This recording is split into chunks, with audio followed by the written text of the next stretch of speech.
Okay. Richard, you can Push on.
Welcome everyone to our committee meetings for April.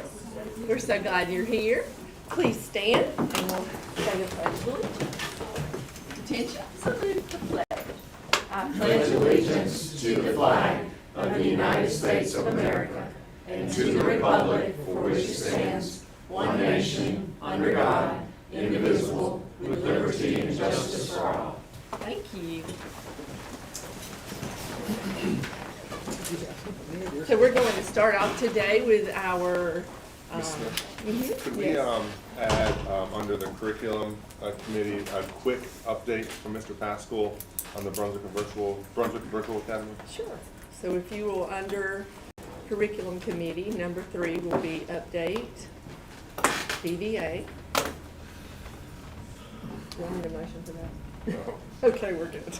All right. I need to ask for a couple of changes as well. Okay. One, I'd like to add an action item for approval today if possible. Due to the meeting location for our administrative retreat in July, the availability of that, we had to move that to the 21st, which is a committee meeting day.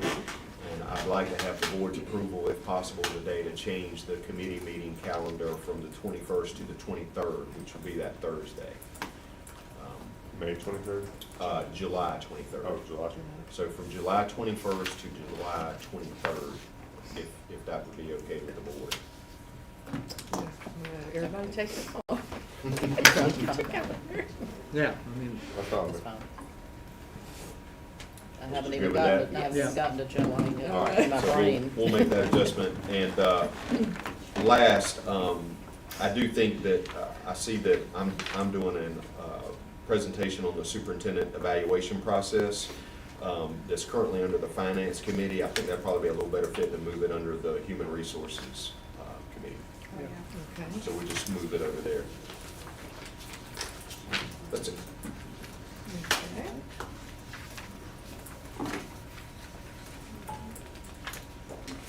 Okay, so So let's get started. We'll get this party started. And we first have an update or information on the phonics program adoption preference from Miss Jim Dan. Good morning. Good morning. So today I'm sharing with you information. We started discussing it here in committees in February. I want to come back and summarize the findings of the information to allow you to have everything that you need to see if you need anything else for your decision making. We know this is a time of year when we're trying to make decisions to get planning underway for the summer and the fall.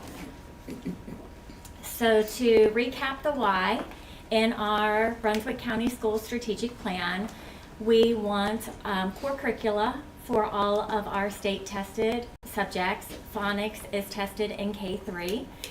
And then also in legislation, we want our core curriculum to be aligned to meet the requirements for science of reading and that high quality materials and resources that our teachers and our students need.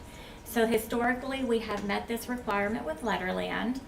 This year, for the 25-26 school year, Letterland released an updated version.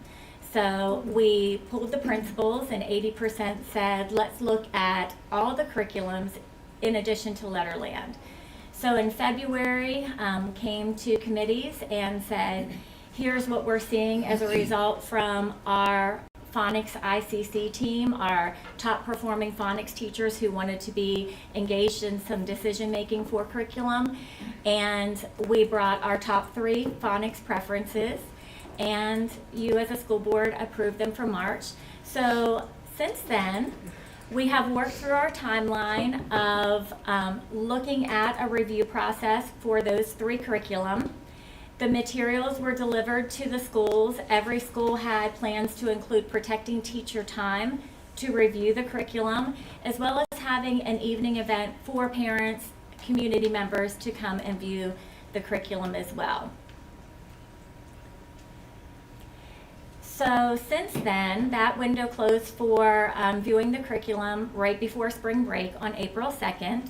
So immediately after spring break, I compiled the feedback to include all the survey data, as well as to break it down into the data for our top performing phonics teacher preferences and our phonics ICC team teacher preferences. And I'd like to present that today for your decision making.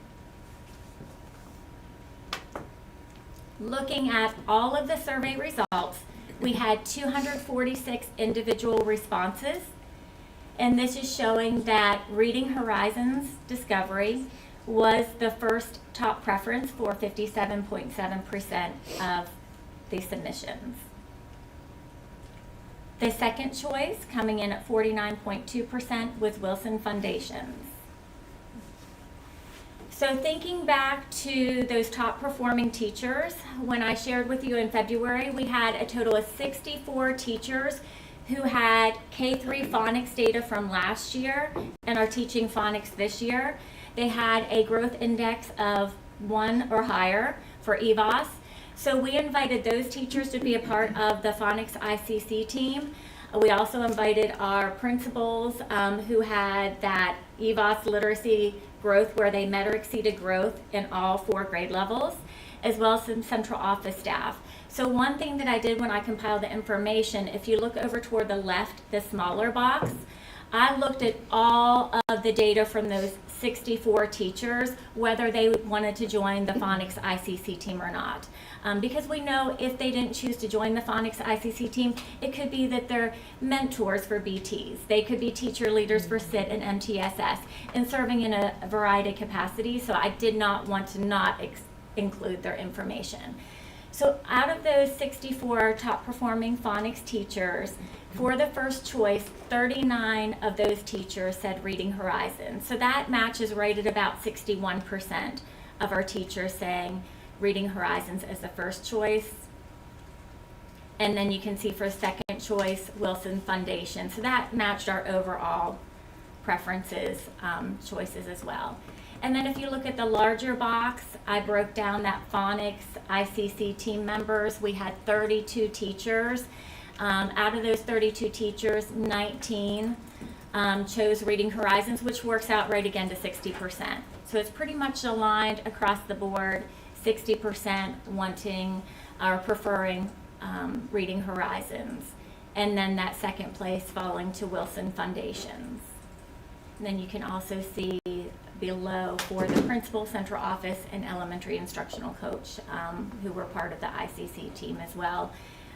Also echoed that Reading Horizons for the first preference, tied with Wilson Foundation 2-2, and then Foundations is a second choice. So I pulled some comments just to give you some more information, and if you'd like additional information, I'd be happy to share it. But as far as for that overall top preference for Reading Horizons, it is viewed, multiple comments, as being a comprehensive and engaging program. It has a clear kindergarten through second grade scope and sequence. There are some choices for third grade scope and sequence that at the district level we would work with our phonics teachers, those who served on the ICC team, as well as our coaches, to look at what third grade scope and sequence would look like. There's some choices within the program. There were some concerns. Some of that was the overall lesson length. It's about a 40-minute lesson. It can be broken up into a 30-10 split if needed, but the concerns were how would that look fitting into using Hegarty, specifically for K1, as well as that 90-minute overall length for Wit and Wisdom, which is our language comprehension.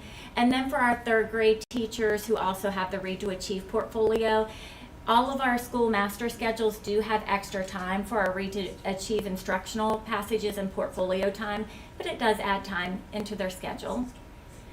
They also noted the need for technology to implement Reading Horizons. Reading Horizons is a very responsive curriculum where teachers are walking around and working with the students while also having to change what's on our smart panels.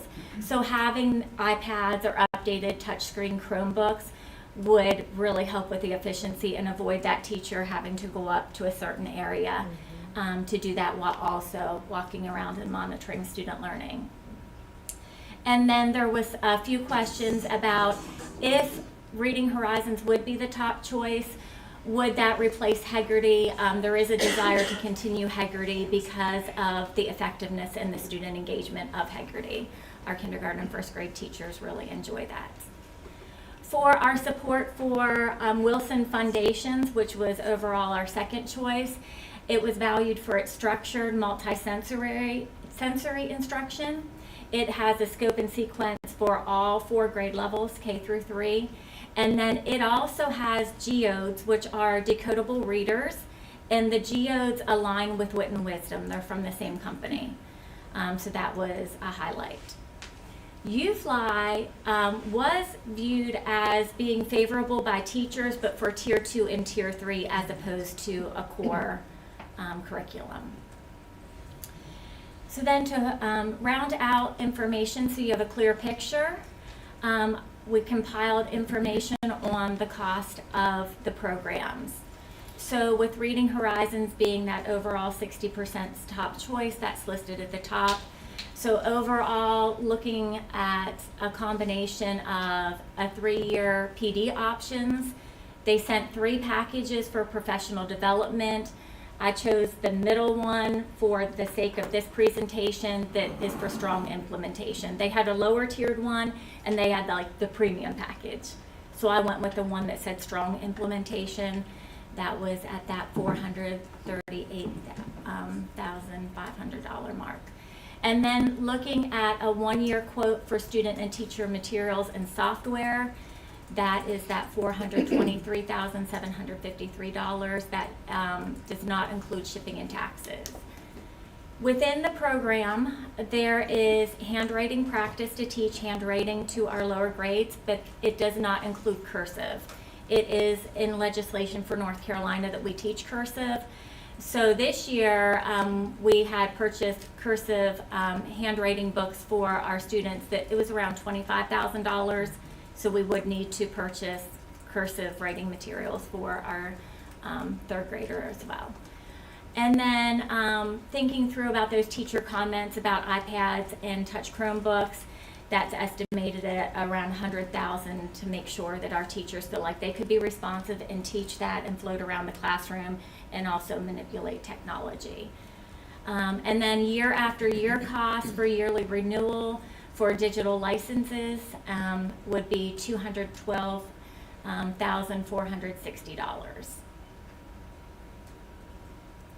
So then looking at foundations, which was that overall second choice, up front it would be that $750,000 mark. That includes that 3-year PD quote of $174,000, and that does have taxes included. And then you'll see that 1-year quote added in for the materials. The differences between the two is once we have foundations, we would only need to replenish materials the next year if we added additional teachers due to an increase in student enrollment, student population. So that was a lot of information. Can you go back to the, just previous page? So is there a total somewhere for 3 years for this Reading Horizons? Do you have that? Because it looks like there are a lot of different pieces, but it's never totaled up. The first year would be that $987,000, and then I guess to get the 3 years, you would just do the annual yearly renewal times 2 to get the 3-year. 1.4 million. So Thank you. the PD, I mean, the implementation tier, is that an additional cost to what's on that top line? Nope, that's a combination of the. Okay, so then the total for everything that's there for Reading Horizons is 987 plus 424,000 For the next 2 years. for the renewals. For the 3-year term. Okay. So, Reading Horizons is the clear choice from the teachers, but it is a substantial cost difference from foundations. And there are a lot of good things from foundations as well. I do want to say that the goal was to make it very clear to all of our teachers that as we went through this process, this was to give us feedback, not to make the decision for us, because we have to make a curriculum and instruction budget out of all subjects K-12. It's not just K-5 reading. Just based on, and we're also working through the budget process right now. But just my initial take on this is that, we were also talking about doing a K-5 reading comprehension adoption next year, which would add into our overall K-12 budget. If we went in a completely different direction for our comprehension curriculum next year, that would be a much higher cost than just keeping what we have, or transitioning from Wit and Wisdom to Arts and Letters, which is essentially the same program, just a 60-minute block as opposed to a 90-minute block. There are some different student books that we would have to order, particularly in grades 4 and 5, but we're ironing out these numbers right now, but my initial thought is that would be substantially cheaper. And so once we have these numbers ironed out, I think a conversation is going to have to be had about if we truly want to go in the direction of Reading Horizons, that is going to be impactful to our comprehension curriculum budget for next year. Because that's a big difference. That $200,000 a year renewal of license fees for software, that's a big difference, because we don't have that at all with foundations. So I don't think we're quite there yet as far as signing a contract with a company and making an order. I want to iron out the comprehension curriculum numbers that would be possible for next year.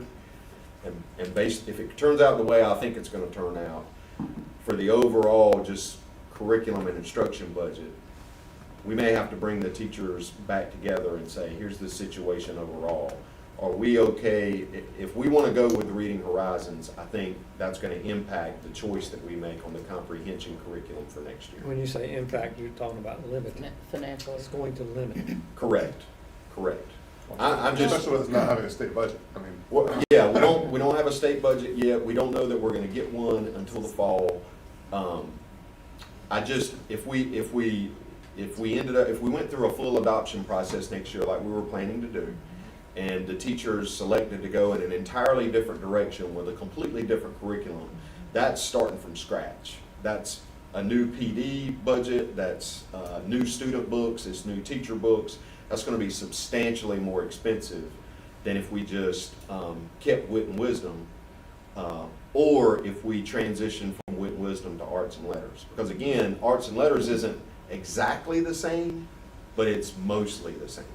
So that would be a cheaper change. There's a balance that we have to strike here for the budget.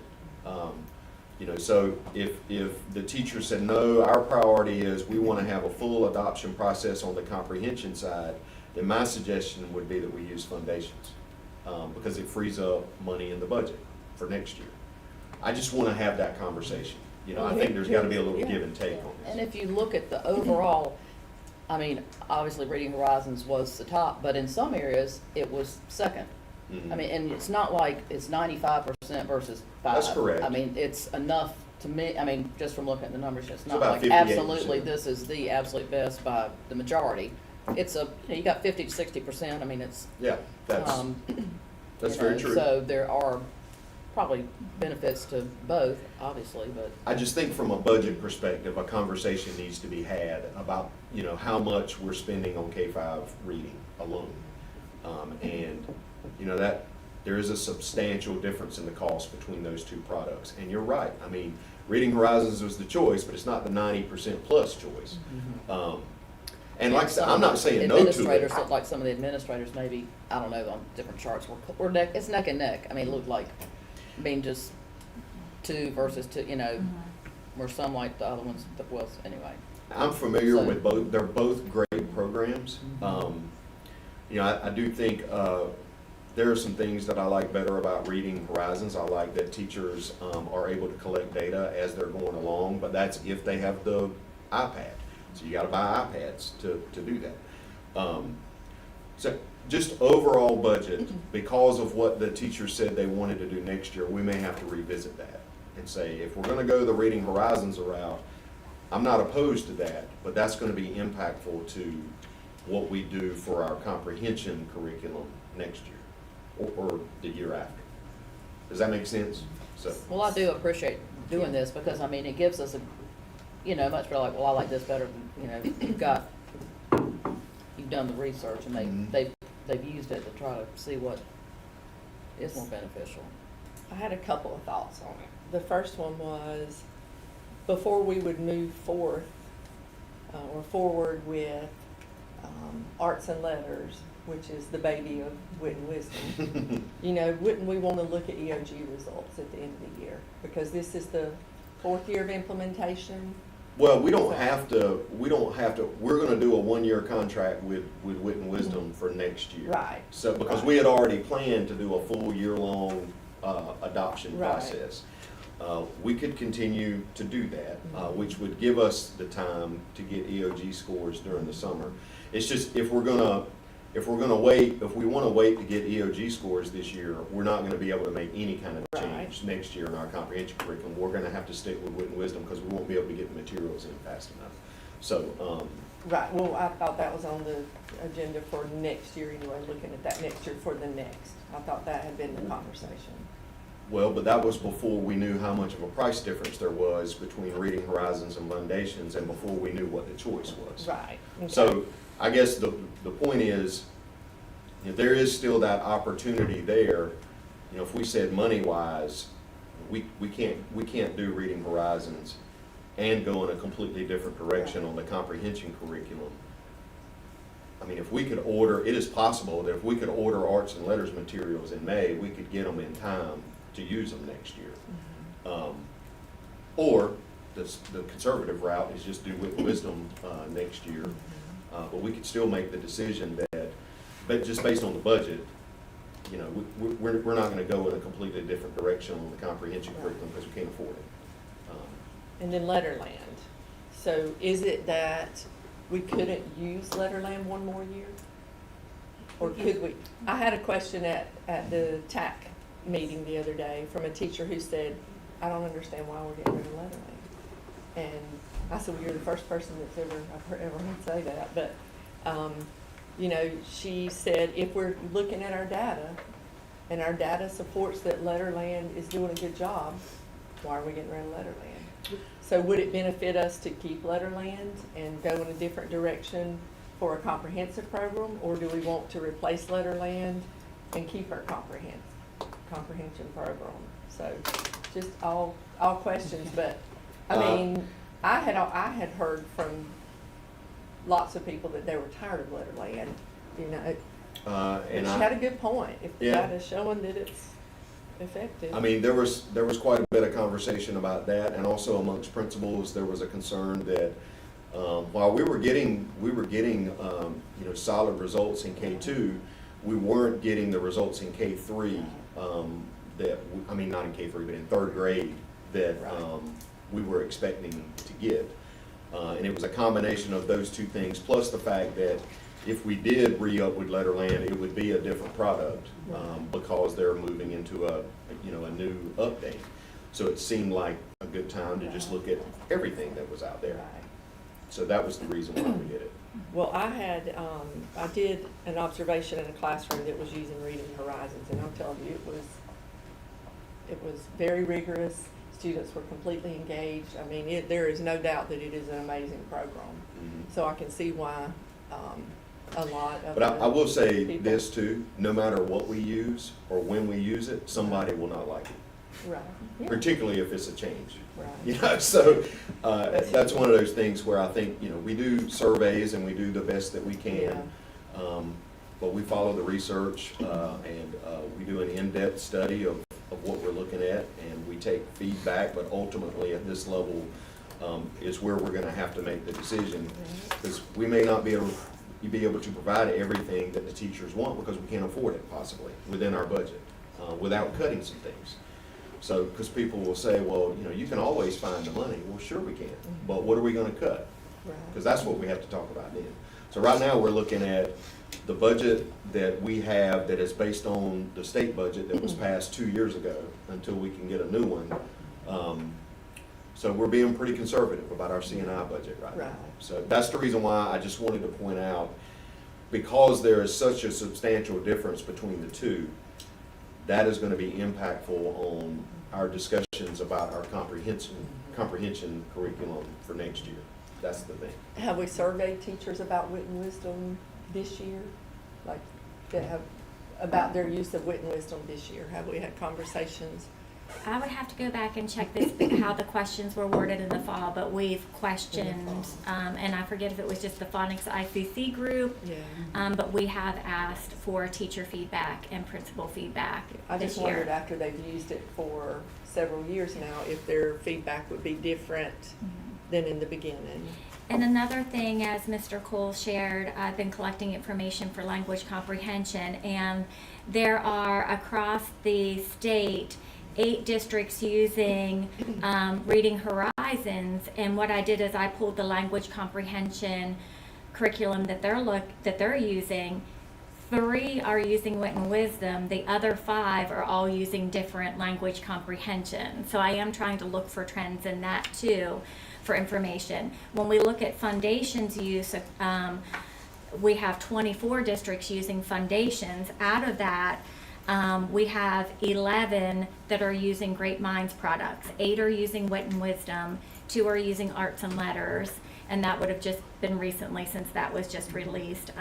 And then 1 had funding for Geodes, but not the full. Geodes is that decodable text that is within Reading Horizons, or I'm sorry, that's within Foundations.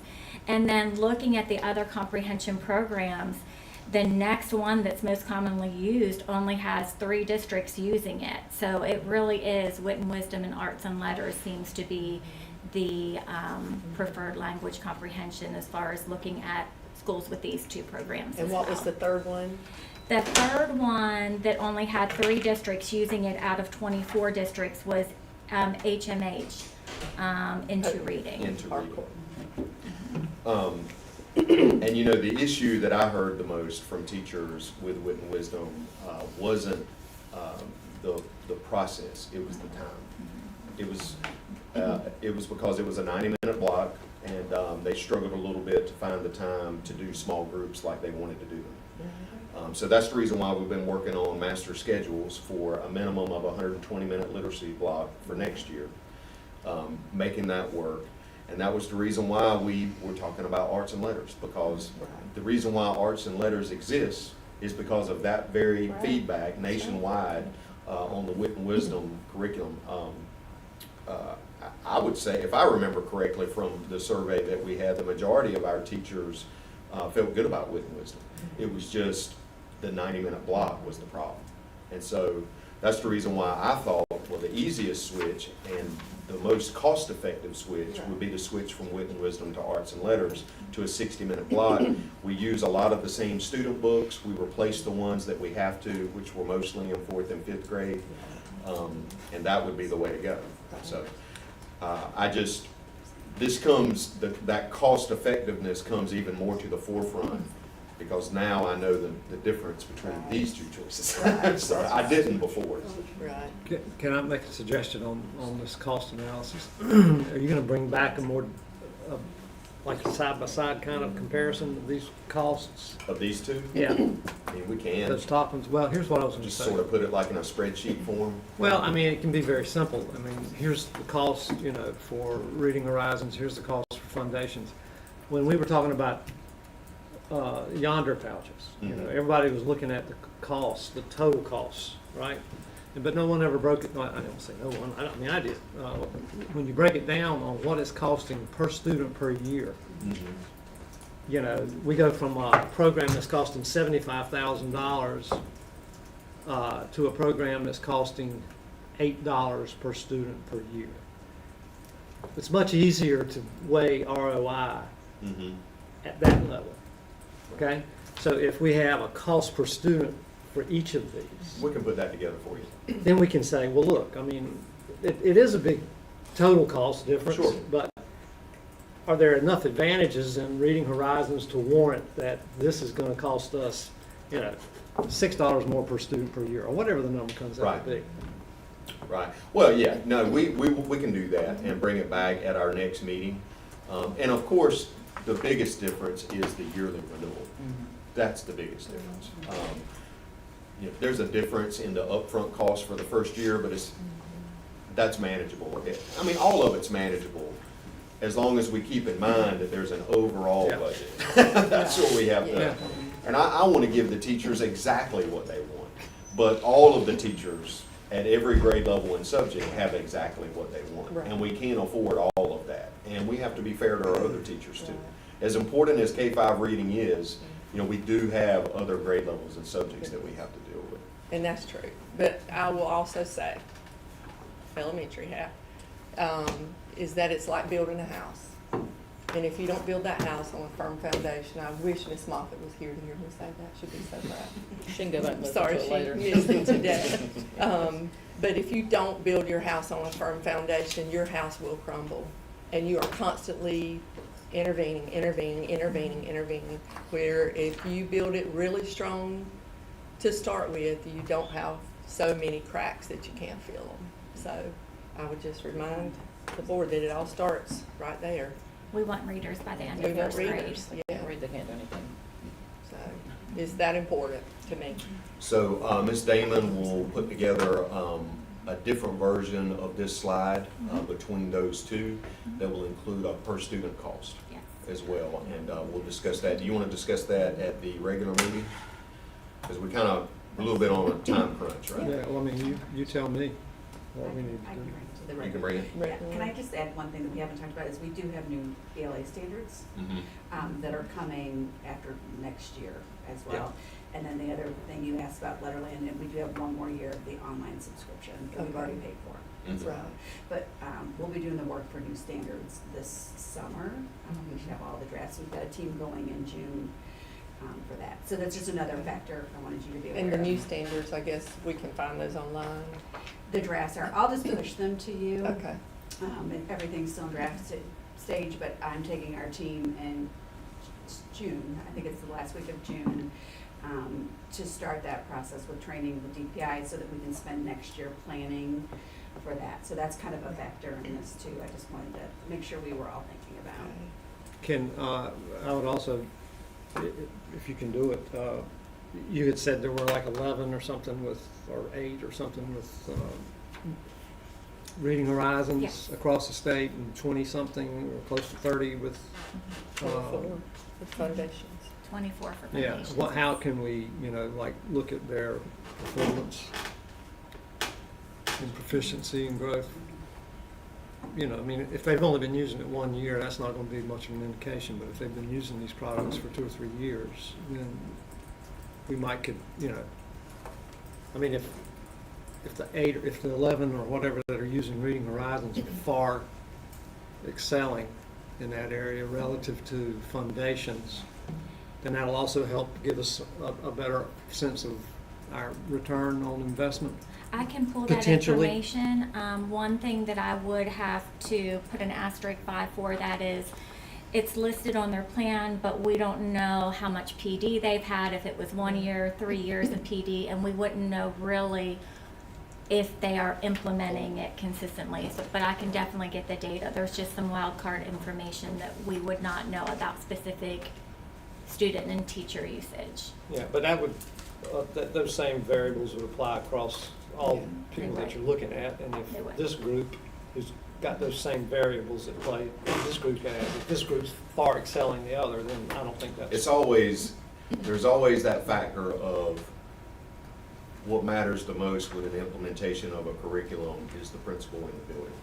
And across the district, you can have some principals that really hold their teachers accountable and make sure that it's getting done the correct way, and you can have some that aren't. But then all of that gets thrown into the data for the district at the end. So you just always kind of have to keep in mind, and they might not, to be fair to them, in some districts, they're not required when they buy a curriculum to also buy the professional development package from the company, and a lot of them can't afford it. And so, they try to do the PD on their own. But we could get that information from their central office, couldn't we? Their PD person, if they had the PD for 1 year or 3 years, or if they didn't have it at all? We can try. They tend to be hard to get in touch with. Okay. I can try, yeah. Another thing I That's- heard at the TAC meeting the other day, they were having all these great discussions, and so the board was just walking from group to group. And they were discussing this, they were discussing the Reading Horizons and the foundations and all of that. And I heard one of them say that, it would be great to have the Reading Horizons and just use Hagerty as their tier 2 instead of us purchasing or looking for a tier 2. That could then become the tier 2 because the phonemic awareness component is within Reading Horizons. It is, but and I don't know all of those districts, but the districts where I know people that are using Reading Horizons, they do Hagerty as well. They're still They using it on use top that. of the phonemic awareness piece in it. They just make that part of their literacy Yeah. block. So I And it's only haven't had any thoughts about removing Hagerty. Okay. It would go along with Foundations or Reading Horizons, Okay. whichever way we went. Okay. Okay. It's just, Some good it's just such a. conversation at that TAC meeting, I'm gonna tell you. Well, Hagerty is Good- just, is a good good, quick and thoughts. easy 10 minutes, and it's a great Right. program. I don't think we should be removing it from our literacy block, so. So you can bring it back. Molly's gonna bring it back at the regular meeting. Ms. Damon will help her put it together. Okay. Well, thank you, Ms. And we can Daly. get a preview of that Absolutely. ahead of the meeting? Yep. Okay. Okay. Thank you. Thank you. Mr. Cole is going to talk to us about social emotional learning framework. Yeah, this was something that came up, I don't know, maybe a month and a half ago, that I felt like we needed to take action on pretty quickly. So just as a reminder, all of our support programs are organized under the multi-tiered systems of support framework. And basically that's set up as interventions to support students in all of their needs and sort of using the medical version of how they decide who gets what supports and intervention. So like when somebody comes into an emergency room, okay, 10 people walk in, triage. When 10 people walk into an emergency room, all 10 people don't get all resources at the emergency room at the same time. You have ways of common assessment to figure out what their needs are and then provide them with the interventions they need in the most efficient manner possible. But everybody doesn't get everything at the same time because that's not cost efficient and it's not time efficient and it's not good for the patient. We look at it the same way when providing services to our students. So there are 3 columns underneath MTSS. There's the academic column, there's the behavior column, and then the social emotional column. Our students need support in all 3 of these areas. There are 3 tiers to that. So tier 1 is what we call core. So everybody gets the tier 1 core supports for academics, behavior, and SEL. Okay, and then there are tier 2 interventions for students that are very, very close to exhibiting everything that they need to show with just the core supports, but they need just a little bit more. And then tier 3, those are students that need just a lot of extra support. So academically, that would be students that are 2 or 3 grade levels behind. Behaviorally, that could be students that require a much more structured environment in order to have a chance at success. That 3rd column, social emotional learning, that's kind of where this concern fell. So several years back, NCDPI passed policy that required districts to create an MTSS program that supports the social and emotional learning needs of students. DPI, someone at DPI then did the research and they found the CASEL framework, C-A-S-E-L. This is a nationwide organization that created a framework for providing providing direction on educating students in social emotional learning. And DPI adopted that framework as the guide to create their SEL program. What I have proposed is that we move sort of away from language involving social emotional learning and the CASEL framework and push things more towards character education, which I think I'm more familiar with. It's the way I was taught. I mean, we had social emotional learning, 40 years ago when I was in school. It was just called character education. And so this was a transition that we've kind of been working on. I want to point out that there is no requirement that we use the CASEL framework in Brunswick County Schools or for any other district in the state. It's recommended, but we can use our own framework. What is required is that we have a process for teaching the skills that are under social emotional learning, which we would continue to do that. I have included here a link to the NCDPI SEL website. Ms. Bullard, could you open that up real quick? I just want to show folks this because so they can, as a reference, they can go there themselves. This is the NCDPI site for defining social and emotional learning. If you will scroll down, you'll see there's a definition there. Keep scrolling. There are 5 competencies under social emotional learning. The competencies are on the left, the definition is in the middle, and then for each one of these, DPI has created a short video that gives some visuals to define each of these. So on the left, I'm very much a proponent of teaching, of having a curriculum and setting aside time to teach our students these 5 competencies. They need these 5 competencies to be successful as United States and North Carolina and Brunswick County citizens, and they especially need these competencies when they're in a classroom of 20 or more students or in a school building of 1,000 students. We never want to, it is not our job to take the place of parents, nor to tell parents how to raise their children. That is not our business. We want to partner with parents. We want to help our parents whenever they ask for it. And we also want to help them help us, help their students reach these academic and behavioral goals. But I don't think any parent in this county, or very few of them, would argue that the social emotional skills that a student needs at home are different, or at least multiple when they come into a building with 1,000 students. So we have to teach them additional skills to help them operate in our environments. So on the left you have self-awareness, you have self-management, if you could scroll down, Ms. Bullard, social awareness, relationship skills, responsible decision-making. Those are the 5 tenets of social emotional learning.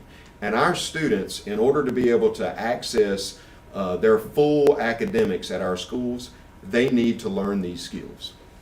So I don't want this presentation, I don't want the board to, or the public to, that your takeaway to be that I don't think students need to learn social emotional learning skills. They do.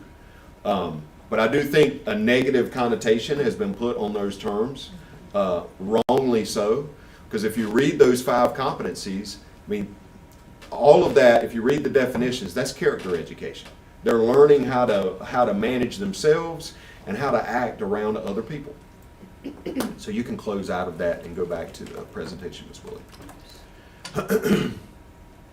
So those are those 5 competencies. The CASEL framework is what the state used to develop their policy. I've also included a link to the CASEL website. There's a tremendous amount of information there about social emotional learning. The issue is that recently another layer was added to that framework that kind of took things a step further. And the CASEL Association refers to it as transformative SEL. And this is what I was not comfortable with. And so as a result, I took some actions, the first of which I directed our staff to remove references to CASEL in all of our documents and procedures. We're not required to have that. Now, of course, whenever we have state documents that we have to abide by that refer to CASEL, to that framework, we can't change their documents. So this isn't to say that there are no references in our work documents to the CASEL framework for SEL, but if they're there, it's because it's on a DPI document.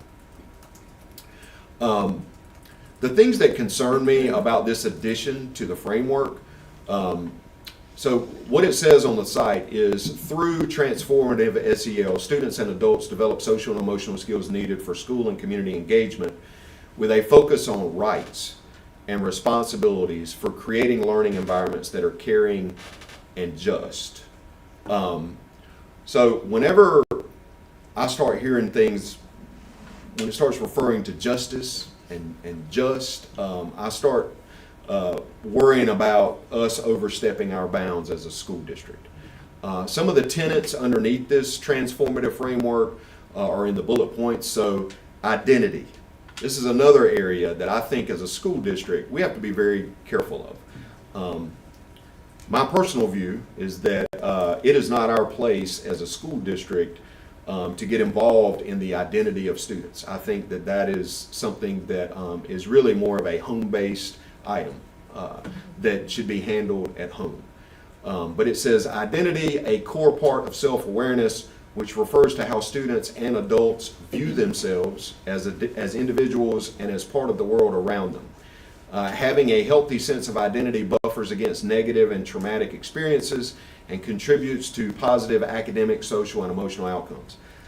I'm not arguing that that is not true. I just worry about our place in that as a school district.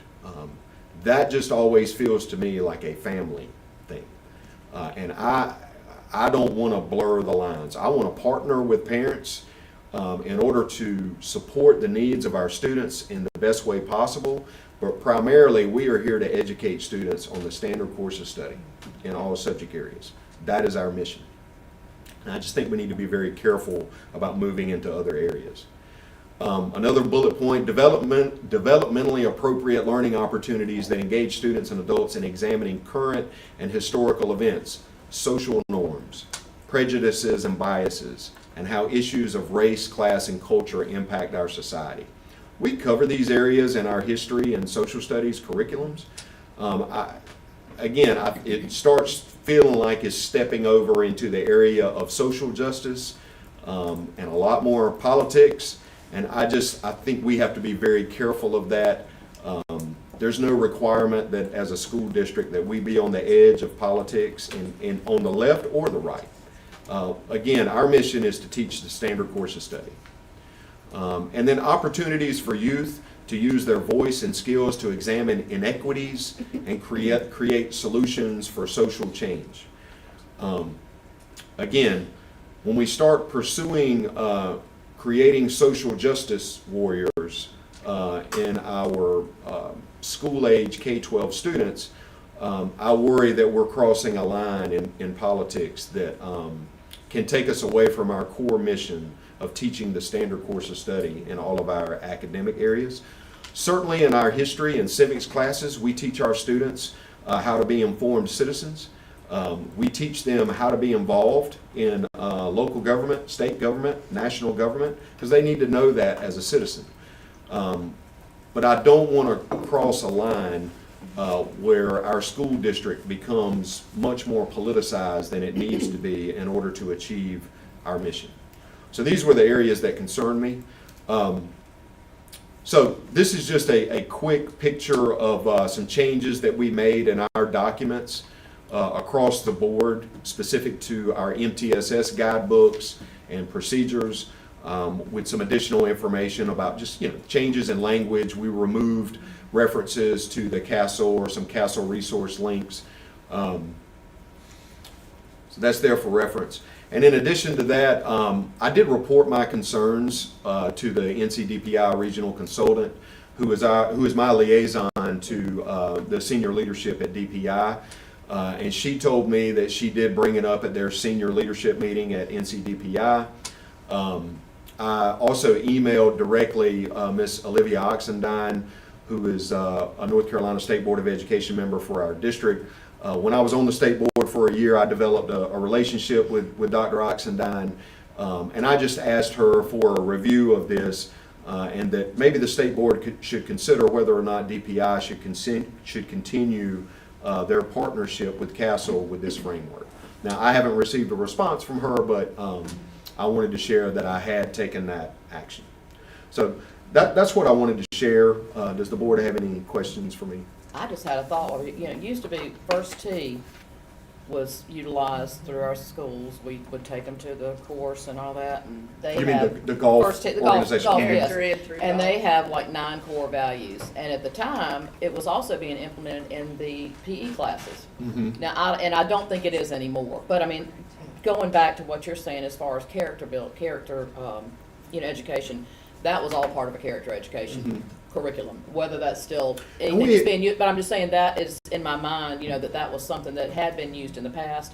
It was taught during PE, I don't know whether it was taught during, It was a loss of counseling. instructional time was right, but as far as, issue. they physically went to that, but Right. even though they weren't physically going anymore, I think some of those, core values were being implemented in PE because that was, physical education kind Well, of through thing. our But I'm new sure mi- there's plenty of other things, that was just, Yeah, through our Something mission good. statement that focuses on trying to teach all of our students to be leaders. Character education also has a crossover into leadership qualities. And so, we're creating leadership classes at all of our high schools. We're creating opportunities for student councils, in our high schools and our middle schools. And elementary. So we're creating ambassador programs at each of our elementary schools.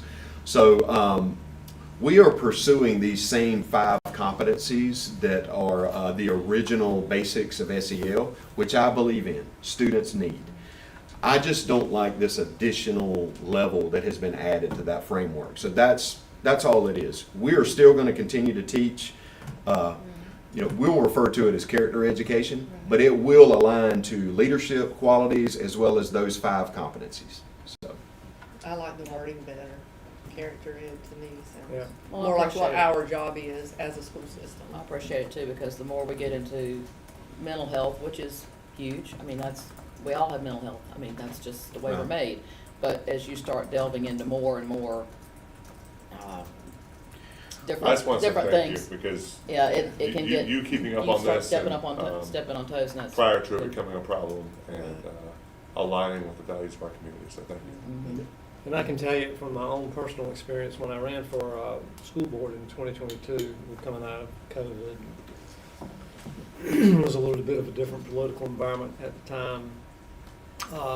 And I was looking at, you kept hearing about social emotional learning. It was a big topic back then, and I became familiar with Castle and was on their website a lot and following, their view of social emotional learning. And that's when I became familiar with the term transformative SEL.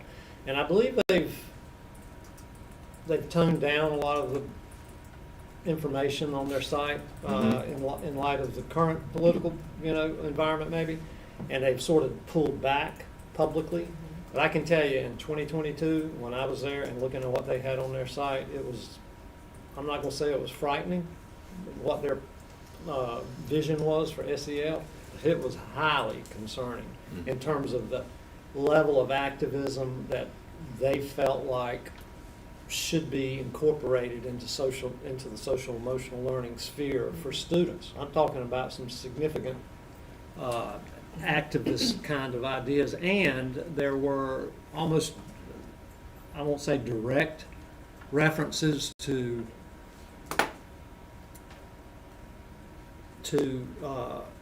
offering a counterbalancing perspective of cultural and social issues that they might be receiving at home, but it was pretty clear that their view of SEL, there was no real compunction. If it didn't match up with what was coming from home, well, they would have viewed it like, well, what's coming from home needs to change. I mean, it was very, and they've backed off of that. So I think to the extent that we can distance ourselves from that organization is good for our organization and is good for this county. And I think our citizens will appreciate it, and I think it'll be good for our students, and which is the most important thing. Yeah, I just always want to be clear with our community that, there's a line.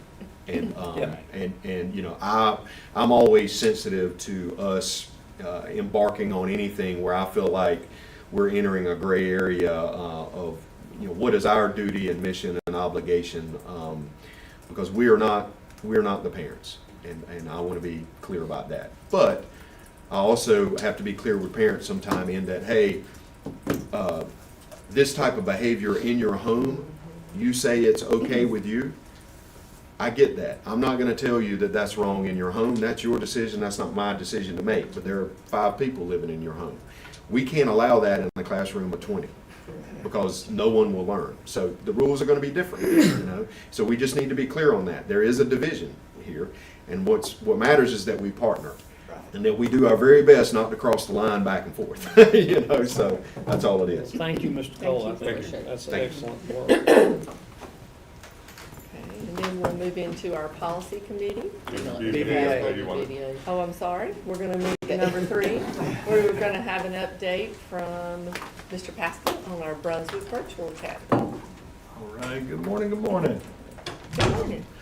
Tori, I did just sent everyone a document. It's a 1-pager. If you can pull it up, I sent it to your email.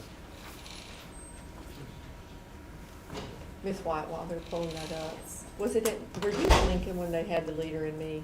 Or was that Yes. before you? If you can't get Yes. on Okay, that was Yes. Oh, that's a a great character program. ed program too that, It's a great program. yeah.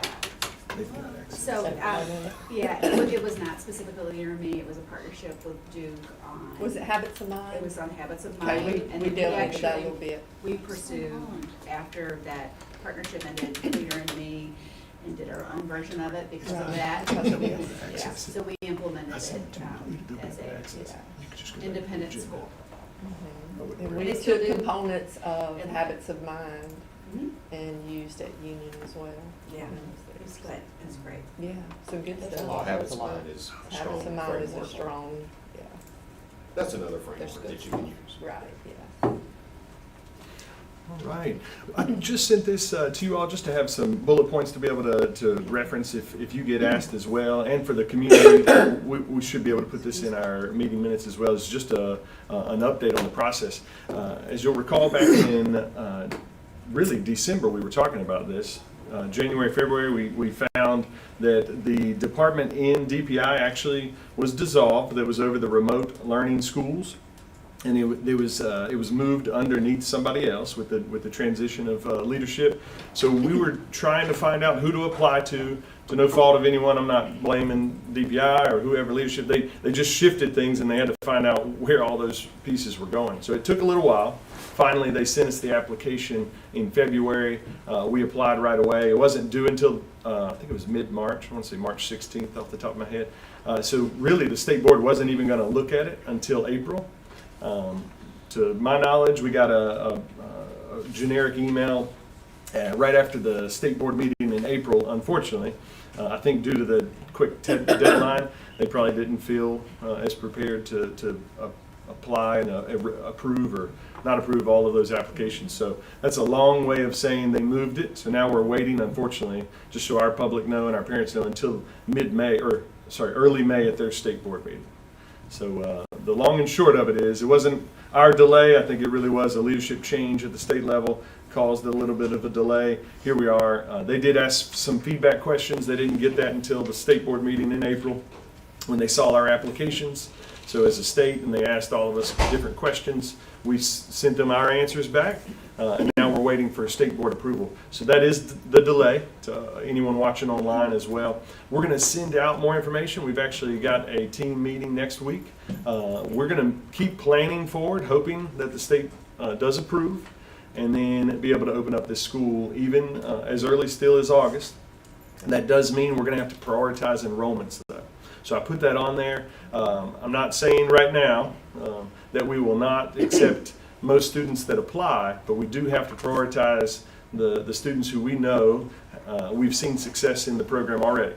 So that goes without saying. We've already had this program at the high school and middle school. So I'm not saying we're not, once again, going to enroll students in August for anyone first grade through fifth grade.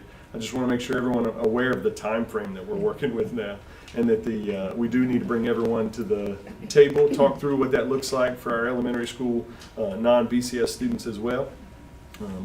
The whole plan is still to open it up full on.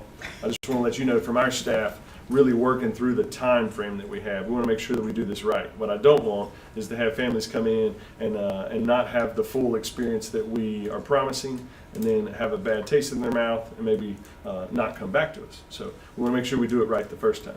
Yes, sir. When you say open it up full on, what do you mean? We do want first grade all the way to 12th grade. Okay, but our initial enrollment is going to be limited to students who are not currently enrolled.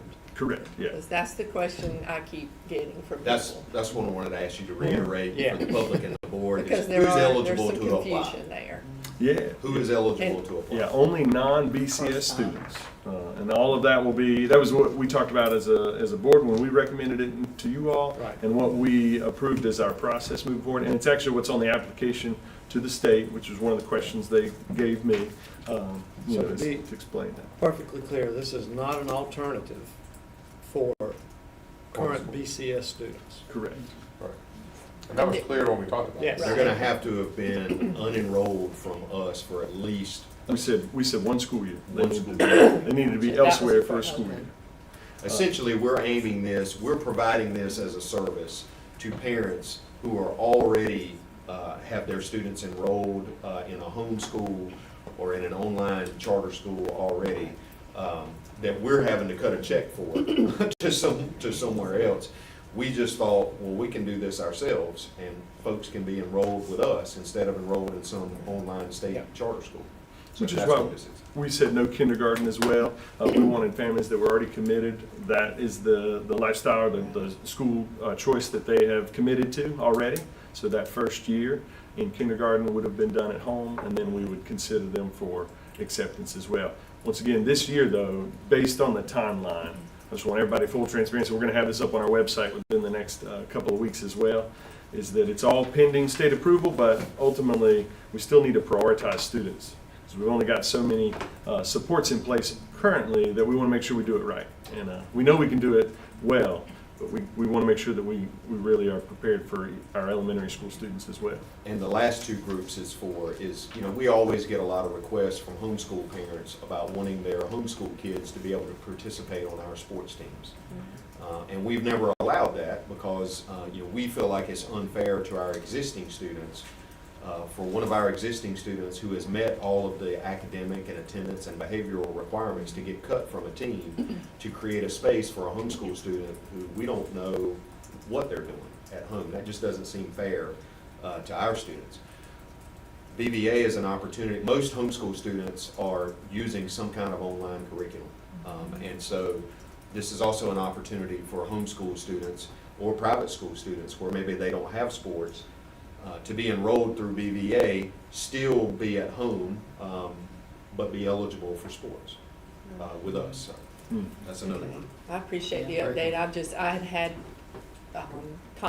people had contacted me, people who, they may work all over the world and they have to find care for their child who they want to still go to school, and they were just questioning because if it would be a possibility for them in their job to still take their children with them to travel the world and be able to do Brunswick Virtual Academy was.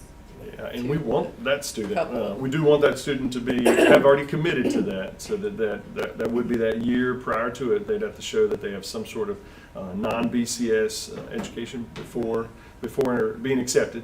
They could apply. We'll put them on a deferment probably.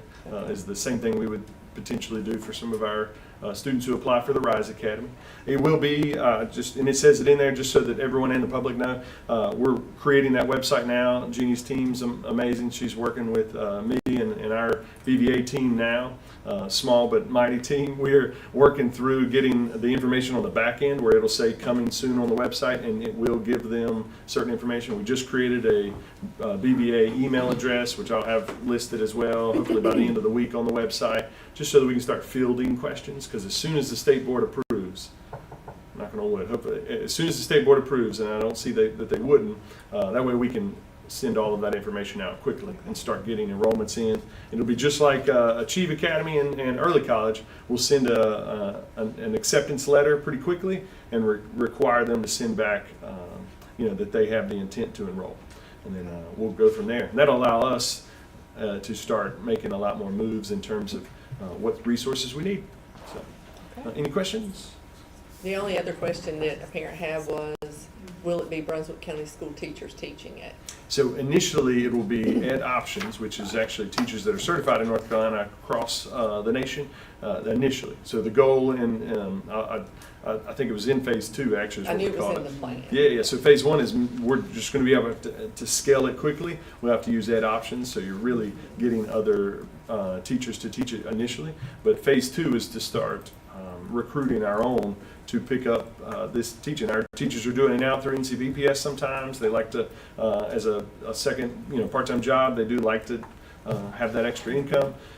We would love to offer that to our own teachers, and then also have our students really have a teacher in the county also support them. So yeah, that is the end goal. That's phase 3 would be almost fully, BCS teachers would be amazing.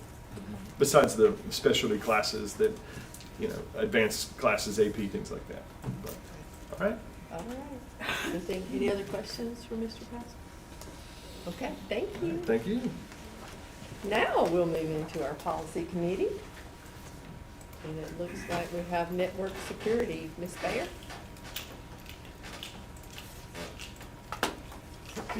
Good morning. Good morning. So what we have for you today is we have a request to rescind policy 3226-7321. Its title is Network Security.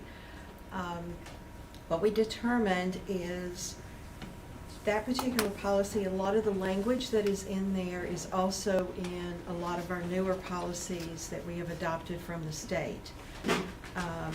As we went to try to adopt 3226-4205 called Internet Safety, we noticed we had the same duplicate number ring there. our 3226-7321 is a very old policy that we've had here just within the district. So it was not any that the state was keeping track of and updating.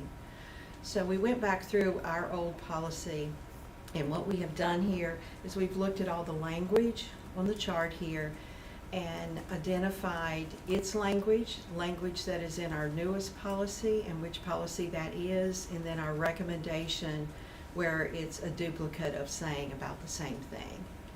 There is one place where we are making two different recommendations.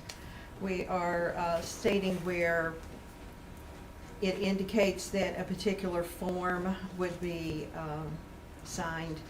We have automated that process, so that form is no longer valid and used in the district, so it could be omitted for that reason. And then some of the language speaks of processes that we address in how we tell staff to handle their files, where to put them, to make sure they're properly backed up, things like that. So that's handled in regular processes. And all the language concerning antivirus is handled by the wonderful CrowdStrike system. You remember that one a couple years ago that affected the nation and around the world. That has been doing the antivirus protection for us for several years. So what we would like to do is to take away the 3226-7321 from here locally, allowing us to adopt the 3226-4205 that you had approved several months ago. And any reference to the old 3226-7321 that was IRS that is in some of the policies, that we remove those legal references to that policy. And this is for your first reading, so you can go through each one and see what we have recommended for yourself. What questions do you have? Anybody have a question? It's a lot of work there. Yeah. Thank you. All right, It's- so it's already there. I would assume that we would let them take a look at this and then come back to us. So you need, Put out consent for this second, for approval. Okay. yeah, Are y'all okay with that? Put it on consent? waive the second reading. Waive the second reading, okay. All right, thank you very much. Thank you. And then we also have Mr. Cole. We no longer do this. This is a quick and easy one. At the state level, the General Assembly removed the requirement that the boards of education across the state appoint trustees to the community college in their county, to the board of trustees for those community colleges. This happened some years ago. That's the reason, there's really no need to have this policy anymore, so I'm just asking the board to approve rescinding this policy from the handbook. Okay. So, Consent.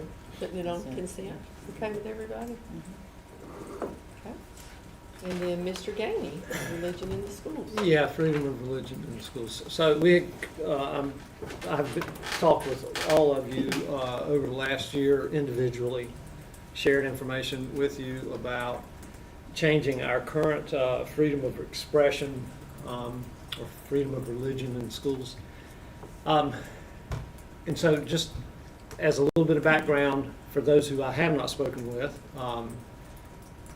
the current policy that we have on the books is a little bit, it's very sort of legalese. It's written in a very formal, stiff, legalistic style, which when you read it, it's almost like you come away thinking, well, I've got these rights, but I'm not so sure how I might exercise them or if I'm even really being encouraged to.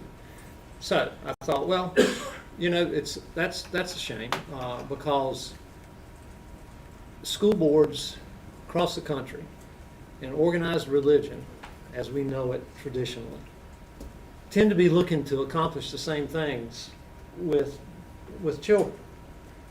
And it gets back to sort of what we were just talking about a moment ago, character development. So, everyone wants to address and develop, academic strengths, civic, social, and emotional growth. We want our students to be cooperative. Churches are teaching the same skills. So, we're trying to accomplish the same things. We have the same goals for our students, both in our faiths, our traditional faiths that we think of, and in our school districts. So what I found was and it's good that they complement each other, and that we welcome the expression of religious freedom in our schools. So what I found was in Florida, they have a policy that they use statewide that has been in place since 2017. And it's much more prescriptive for people, for someone who would read it. Like, it's encouraging, Like, for example, it tells you what you can do, and you don't read it so much in a negative light. So, for example, Brunswick County Schools will treat a student's voluntary expression of a religious viewpoint on an otherwise permissible subject in the same manner that a school district treats students' voluntary expression of a secular viewpoint. So it just bullet points these different circumstances in terms of having after-school groups, in terms of advertising that these groups are available. It just puts these religious activities on the same level with other activities that students are pursuing in the schools. And as I said, this policy's been in place in Florida for almost 10 years now. It's had no significant or any challenges that I've been able to find online. Our attorney with Tharrington and Smith reviewed this policy, said there are no issues with it at all. And so I think it will help our students who do bring a faith perspective to school to feel, should they wish, it will enable them to more actively express that and pursue that. So anyway, y'all, like I said, I have been in discussions with each of you individually over the last year, and I would recommend that the board approve this in place of our current policy. There's a couple of things that I do need to change. These were mistakes that I made in reference to some of the current legal, the legal references. I struck out something that shouldn't have been, but the policy itself is, as it's presented today, is accurate. And so I would like to say that I'd like to put it on for a second read at our May. Is it May coming up? Yes. It's already May. I would like to put it on the second read, and or answer any questions that you have about it. Just put it on the consent agenda with the rest of them. Yeah, I mean, okay. I don't have any issue with I'd be that. happy to waive a second read and put it on consent. Okay. And I would share, I'm in support of this change. I like the style that is written in, and I think it's important for people to feel comfortable, expressing their religion at school in the right way. Mhm. I would point out that the law hasn't changed. That's right. The legal precedents have not changed. The same rules apply, even with this different policy. You'll read all the time people online saying, well, they took prayer out of schools, and that's what. Prayer has never been taken out of schools. Students have always been allowed to pray. Staff have always been allowed to pray. What can't happen is, you can imagine where sometimes you might have, let's say, I don't know, like a middle school kid who thinks it's funny that when the teacher starts teaching, they start praying out loud, which can make it difficult to teach. Yes. That is not allowable. You can't choose to pray out loud and be disruptive through your religious expression. That isn't changed in this policy. And also, adults, staff members are not allowed to ask students to pray with them, and they're not allowed to proselytize. Those things have not changed. This policy is very clear on those things as well. But I do think it's written in a much more sort of family-friendly way of, here's what you can do, as opposed to what you can't, everything being about what you can't do. So, Yep. And I appreciate it. I know we've talked about it for a long time. Right. So, and it's a lot of work that's gone into it, so I do appreciate it because I think it's very valuable. Yeah, I do too. Well, thank you. Like you say, to know what you can do versus Right. what. So is everyone in agreement, we can just add that to the consent agenda? Yeah. All right. Well, looks like that finishes Be an up easy button. curriculum. Can we Office possibly get a next. 5-minute break? Or I no, will or say you wanna- this, we have a virtual legal update for closed session, which I scheduled tentatively for 10:30. Okay. I think we could probably Okay. knock out the operations agenda and then maybe go to closed Okay. and then That's come fine. back for the rest, if All that right. would work for the board. All right. All right. Then we'll move on to operations. Mr. Smith. Morning. Just have one item today. So we're looking at what to do at Union with the modular situation there. That you've previously given us permission to have design services looked at there. And we've done that, and McGill has come back and told us that where the site that we would like to put the modular would work, it would fit. We can get everything to it that we need. And they've also told us that we would not have to affect our stormwater permit at the school by adding this building. So that much we know so far. So the next step would be to decide if we're going to put a modular there, and if so, would we do a rental, or recently we looked and thought it may make more sense to do an actual purchase of a 6-room modular there. So the rental.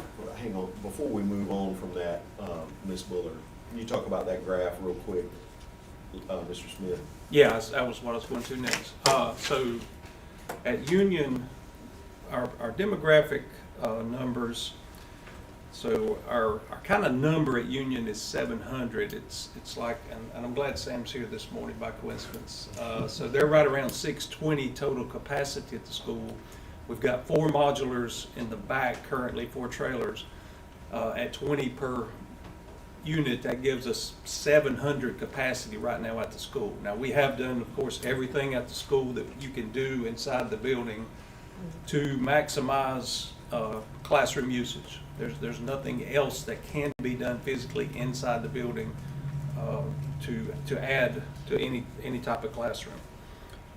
So kind of fortunately, we've had a break the last 2 years. They were projected at 708 last year. They finished up right around 676, so they were 32 short of projections. I think currently the number I have, and Sam, you may verify, 682? 676. 676, okay. It changes a little from 10-day. That's the number we used here. The projection was 699. So right now, we're kind of 17 short, which is basically a classroom. So if we go over the 700 number, we don't have anywhere else to put students. And that could happen at any point. That could happen, mid-year. I know 2 years ago, I think they gained around 50 students in 1 year. And they had a big rush at a certain point. So we know that, with all the development going on, that could happen, and we'd be in a quandary because we would have to come up with an immediate solution, and that could be moving students to Charlotte, 5th grade, or grade level, or something of that nature. So we do feel like at some point in the next 2 to 3 years, they are going to go over this point, and we need to be prepared for it. Any questions on the numbers there? So the 6-unit modular will add 120 seats, basically, as you had said 20. Yes, sir. That's kind of the number we So that look would at. take it to 820? That would take capacity with the existing 4 modulars to 820, which if you look at the demographic projections, that should buy us very well through the next 5 years. So we looked at leasing. Okay, just one more question. So if Yes, we, let's say we reach 820, how many lunches are we gonna have to have?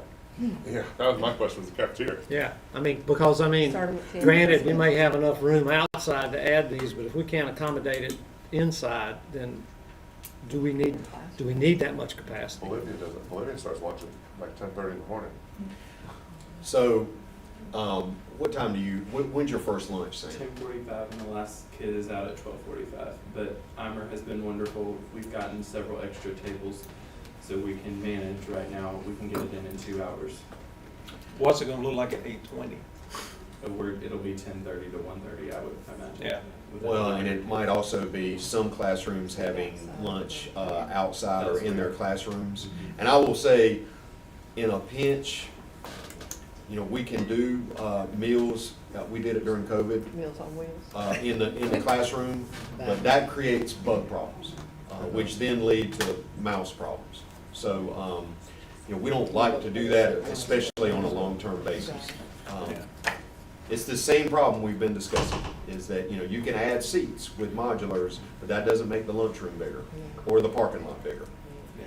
So, And we do have to add 2 parking spaces for each room that we would add. So that's 12 additional parking spaces, but that's part of the civil that McGill's helped us with, and we've got planned for that also. So when we first started talking about the modulars, we were talking about 2 different modular options. Was it 8 and 6 or 6 and 4? We were looking at 8 and 6, and we decided 6 would definitely fit better. Okay, And we were also, you know, we've looked at a cost of 24 month versus 36 month. yeah. And, you know, we could look at other options when our new elementary school opens on the north end. We know we have to redistrict that entire end, and we can look at options on that end of the county also at that time. Is this the type of modular that's at Lee in the middle? Yes, sir. Yeah. Okay. That modular is Really now nice. 10 years old this year, and it's held up well, it's in good shape. Yeah, I mean, 'cause that's a huge upgrade compared to like the construction trailer. Oh, it's a much Right. more Yeah. expensive Yeah. modular. Right, that's the option we'd rather go with. It's like, it's built like a Multiple modular home. classrooms, yeah. multiple- Yeah. Does it have a multiple restaurant rooms. in it? Yeah. Yeah, it has a common Yeah, multiple hallway, rooms. 3 rooms. Right, it off has the each side. restroom, I mean, Okay. you know, it's Right. Yeah. much more solid foundation. But that would, if we install this, whether we lease it for 3 years or we just go ahead and buy it, so it'll be there longer, that's all the permeable surface on that campus. So we wouldn't be able to add anything else. That would be max capacity for the piece of land that we own. But I would like to point out too, that there's another factor there. So the 300 hallway has classrooms, if you've ever been in there, they're smaller.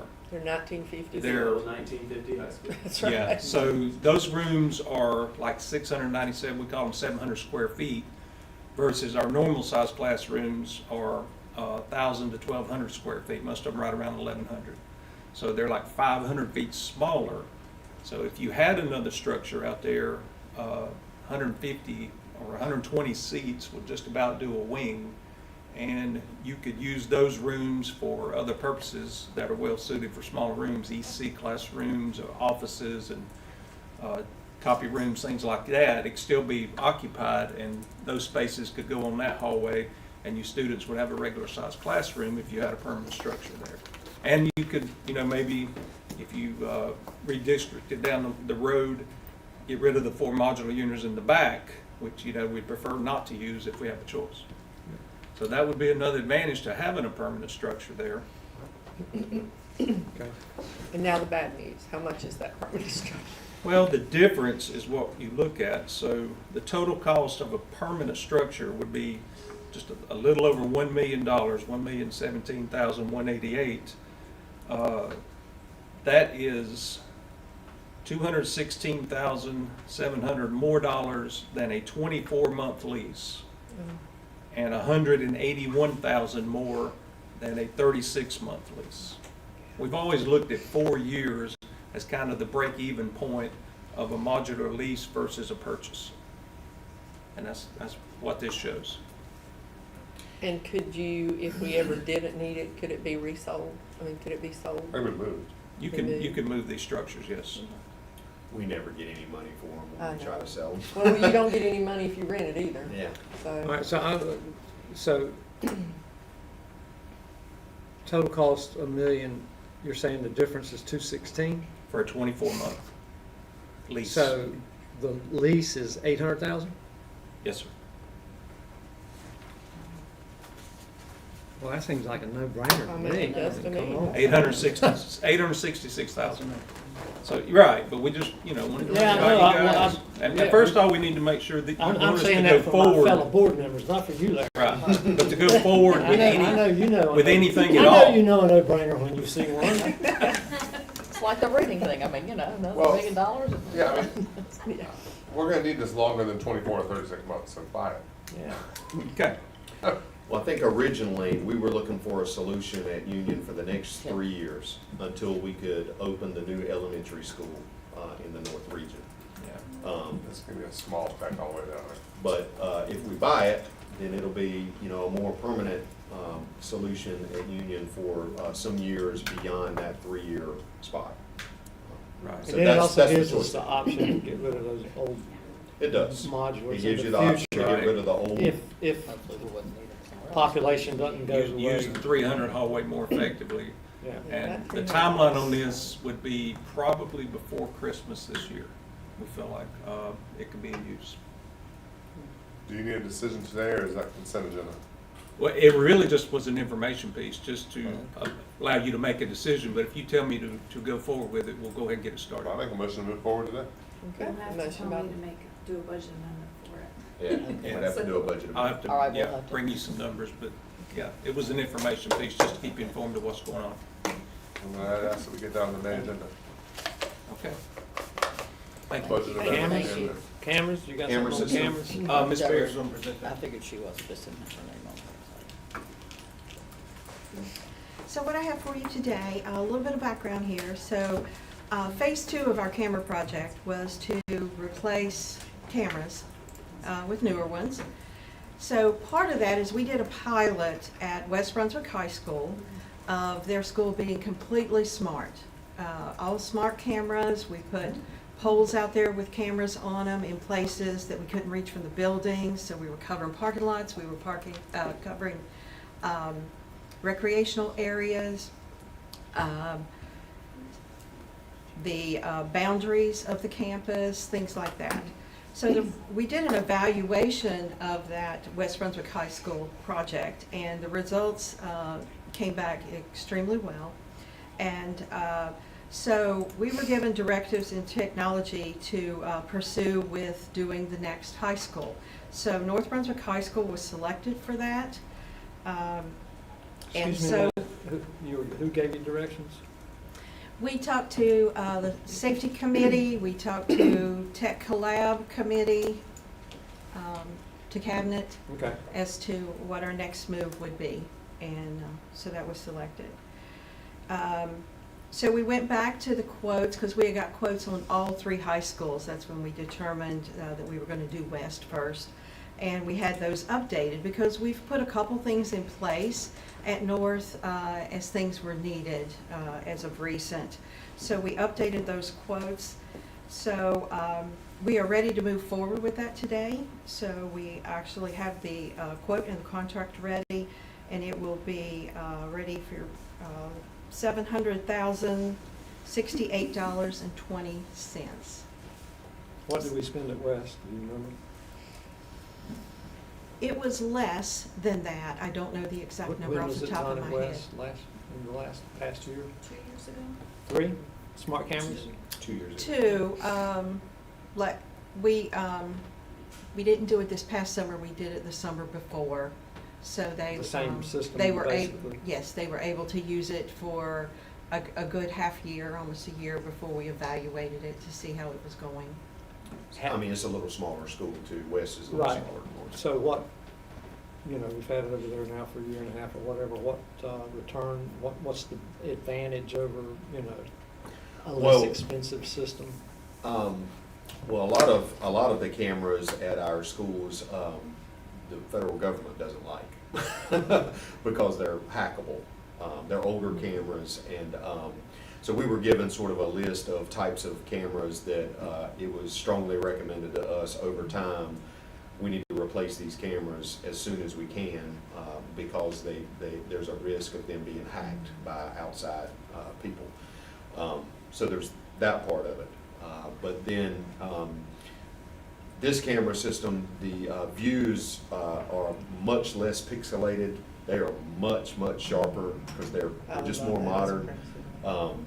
We've installed additional cameras in locations around the campus, particularly outside, where things tended to happen, like student parking lots outside of athletic complexes, where things would happen, and a lot of times you would try to investigate, and you could see blobs, but you couldn't see faces. And you can tell these cameras what to look for, right? To a certain extent. They don't have facial recognition or anything like that. But you can stop a camera, you can ask a camera to look for someone wearing a red sweatshirt, and it'll pick within a specific time frame, and it'll run a check on, all of those, and it'll find them, and then you can track them as they walk the halls, camera to camera to camera. So it saves a tremendous amount of time as far as from an investigation perspective on the administrators and the SROs, to be able to do that. And the image is much, much sharper, much easier to identify kids' faces, which makes us more accurate in our decision-making when it comes to behavioral issues. Yeah. So is this considered a state-of-the-art Absolutely. camera yes. system? Oh, yes. Absolutely. Okay, so They're that's amazing. $700,000. So what would like just a rudimentary, like we currently have, what is that valued at? What would that cost? Can you ask that again? So we got our state-of-the-art recommendation, okay? And it's time, I guess, to replace them. We're having, okay, so if you replaced it with, something that wasn't state-of-the-art. For what we currently have. Yeah, what's the price difference? That's a little hard to say. You have options out there, but to put cameras in and not do smart cameras Right, that that's- can detect things, Yeah, you but, know. I mean, there's obviously It's some gonna be about half the significant price. advantages. About Yeah. half the price I to wouldn't, not have that. I wouldn't say that because we don't know. We really don't know. We would have to invest, so I don't think we should give a number on that. No. We would have to investigate that, because I have no idea, and I don't think Ms. Bear does either, we would have to decide what the parameters are. I mean, what is a What do you rudimentary system? Well, one like we have now. You can't buy one like we have now because it's obsolete. It's outdated. Mr. Jennings, how many times a day do you have to use your cameras at school? At least 8 or 9. Yeah, it's That's all day elementary long. school. School. It's all day long. Yeah, at high You're school. looking for something. You're looking for a kid, or you're looking. Yeah, for no, a I'm girl. not saying, I'm not. I have a couple of the smart cameras, and it is really nice to type in "kid on the playground in red shirt," it'll find everywhere on the playground that kid is on a red shirt. Yeah, has a I red totally shirt get on. the advantage, and I'm not against this, but Makes this a deal. we so often make these decisions without something to compare it to. Right. You know? We had And it started, would be good for the benefit of those that we answer to have something to compare it to. Like, And I'm not arguing that. This is why we want to do it. I'm not arguing that, I'm just saying we're not prepared to give that answer Yeah. right now. Well, I have a little bit different question. We've talked about the new metal detectors and stuff like that too. So does this eats into the money of implementing something like that? Because at one point we were. Well, we have that implemented at all of our high schools now. Okay, so those ones that we were testing are in all the high schools now. Well, they're used on a random basis in all of our high schools. You're But you're saying, talking about a do we permanent. have a permanent one at each high school? Well, yeah, I mean, cameras are great too, once the crime happens, to help solve it. That doesn't prevent anything. But What is our prevention measure? We have weapon detection systems at all of our high schools now. We just don't use them every single day, we use them randomly. So we have them at all the high schools. We're not moving the same equipment around. Okay, because we were initially. We were, Yeah, like a traffic. because we piloted that too. Yeah, okay. But sometimes you can use cameras to be proactive too. Sometimes you can, if you see things and you're watching your camera, you can. Well, if get you're it sitting before there it watching happens, it but many happen times, possibly, yeah. but I can promise you 9 times out of 10. So Right. Deborah, This doesn't when do prevent we it. need to give you Right. something back on this? Yeah. The best time for us to do installations is over the summer. Mhm. So, it would be good if we could make the decision, now, Mhm. to put it on consent for the next board meeting. That way we can get the, equipment in and get ready to move as soon as school lets out. Yeah. I say come back and make committee and with the answers to Mr. Gainey's questions. Yeah, and I think when you're talking about equity, you would want equitable cameras in all of the high schools. But Well, yes, we do need to know comparative costs. Well, we definitely, we want to, we've already installed a state-of-the-art system at West, so we're not gonna uninstall it. No, I So know, but if to be we're gonna have equitable. equitable, then all of them would have to have that. Right. But if we're gonna go a lesser route, I think, we can investigate a plan of what that might look like and give a price as well as an explanation of what we will be losing Yes. with that. And we could present that at our May regular meeting, specific to the timeline. And I know you can't project, but my thought is if you put something lesser in now, you're gonna have to replace it faster to be comparable Well, I with think everything the else. I only mean, thing the lesser technology, that you don't know. effective. I mean, it's why put in I think the only thing something lesser that I inferior can now install than- for you is not as much coverage on your campus, Mhm. or I do not do smart cameras. I Yeah. just do a dumb camera that's just got a view for you. That is newer in age. That's That's happened about the only with thing I can do for manually you. large searches. Like a block Mhm. of Yeah. all the options Right. But before we implement it. we just want to do our due diligence. Miss Wissy, what were you And saying? get you to help us with that. They did, the research and did review and dug into before we made the determination to use this system. There was a full review of all of the different options out there. They did bidding, they tested cameras. This particular system was chosen after all of that review. So this isn't a new system we're bringing forward that we've not done the research on. This is just continuing one that we did the research on the implementing it in different another types of school. cameras Mhm. 3 years ago now. So that's when we took them through the safety teams and the operations committees, and we worked on narrowing down what the needs were in our buildings then. So she should have some of that information still available, easy enough. But just so you know, this isn't, I thought this we had isn't, we done just that pulled out a when we approved the system. West Brunswick. Right. We did. Right. Right, we did all of that before we approved West, Yeah. so. And I understand your point, I'm just saying, we're not gonna be able to do both. If we're gonna do something that costs less money, I mean, it's technology, it's gonna have less Yeah, ability. I And it understand. won't be equitable to what they have at West, it'll be less. Yeah. So, but if that's what we wanna do, then that's what we'll do. So we'll do some research on that and come back with an alternative, that would be cheaper, and we'll also explain what we would be losing from the original recommendation if we go with that plan. That'd be okay? And it might be helpful to have Mr. Stanley here too, so we can ask him questions, since he's our safety person. Okay. Thank you. Okay, Thank you, Ms. Berry.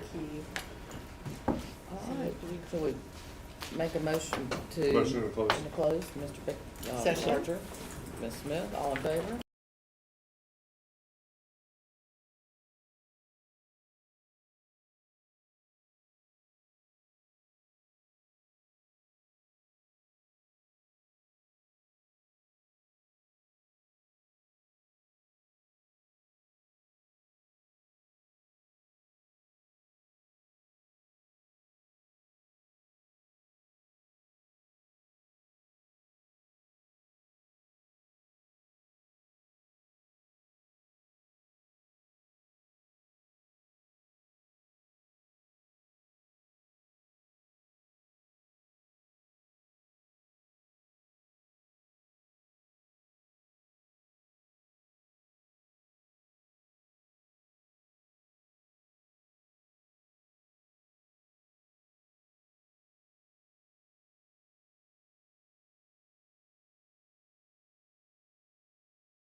we'll come back into session. Do I have a motion to approve the personnel list as Motion. presented?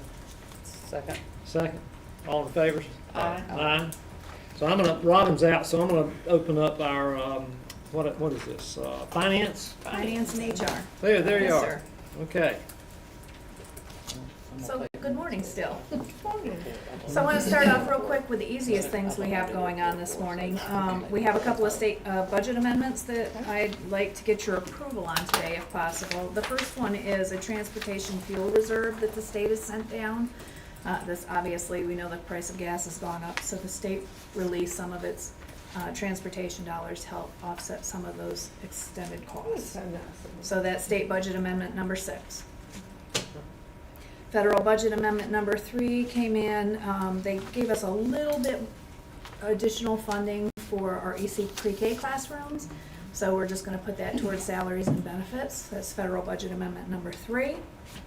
And then special revenue amendment number 5. This is a big one. So typically some of these items would have come at the start of the year when we did our initial budget resolution that we never got to because we never got a state budget.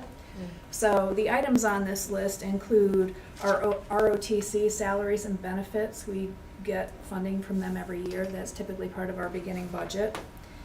We got additional Medicaid dollars for EC. Culinary Arts, again, has got some catering revenue. We have the nurses' salaries and benefits that we have a DHHS contract for. You approved that contract back in the fall. We've received the funding for that. We received our P-card rebate. That's the funding we use for things like employee initiatives in the schools. We send dollars out to the schools to help support those things. And then we have our indirect cost funds that come in where we bill federal programs for the cost to the district of managing those programs, as well as a fund balance appropriation. We have been carrying over funds from COVID to help cover the cost of some of our support positions. This, again, would typically be on that beginning of the year budget that we bring to you that we never did get to this year. So that's what makes up special revenue number 5.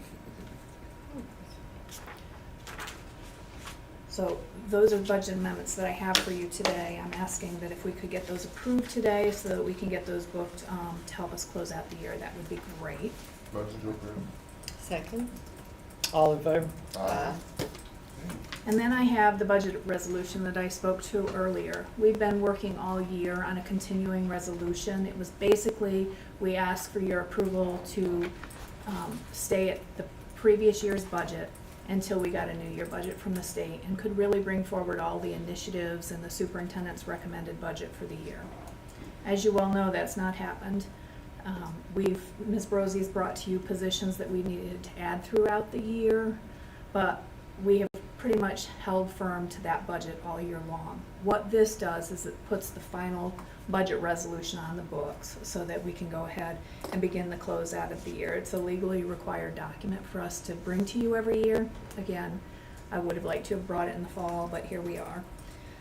What this does is it calculates out the very top lines. You can see the state public school fund.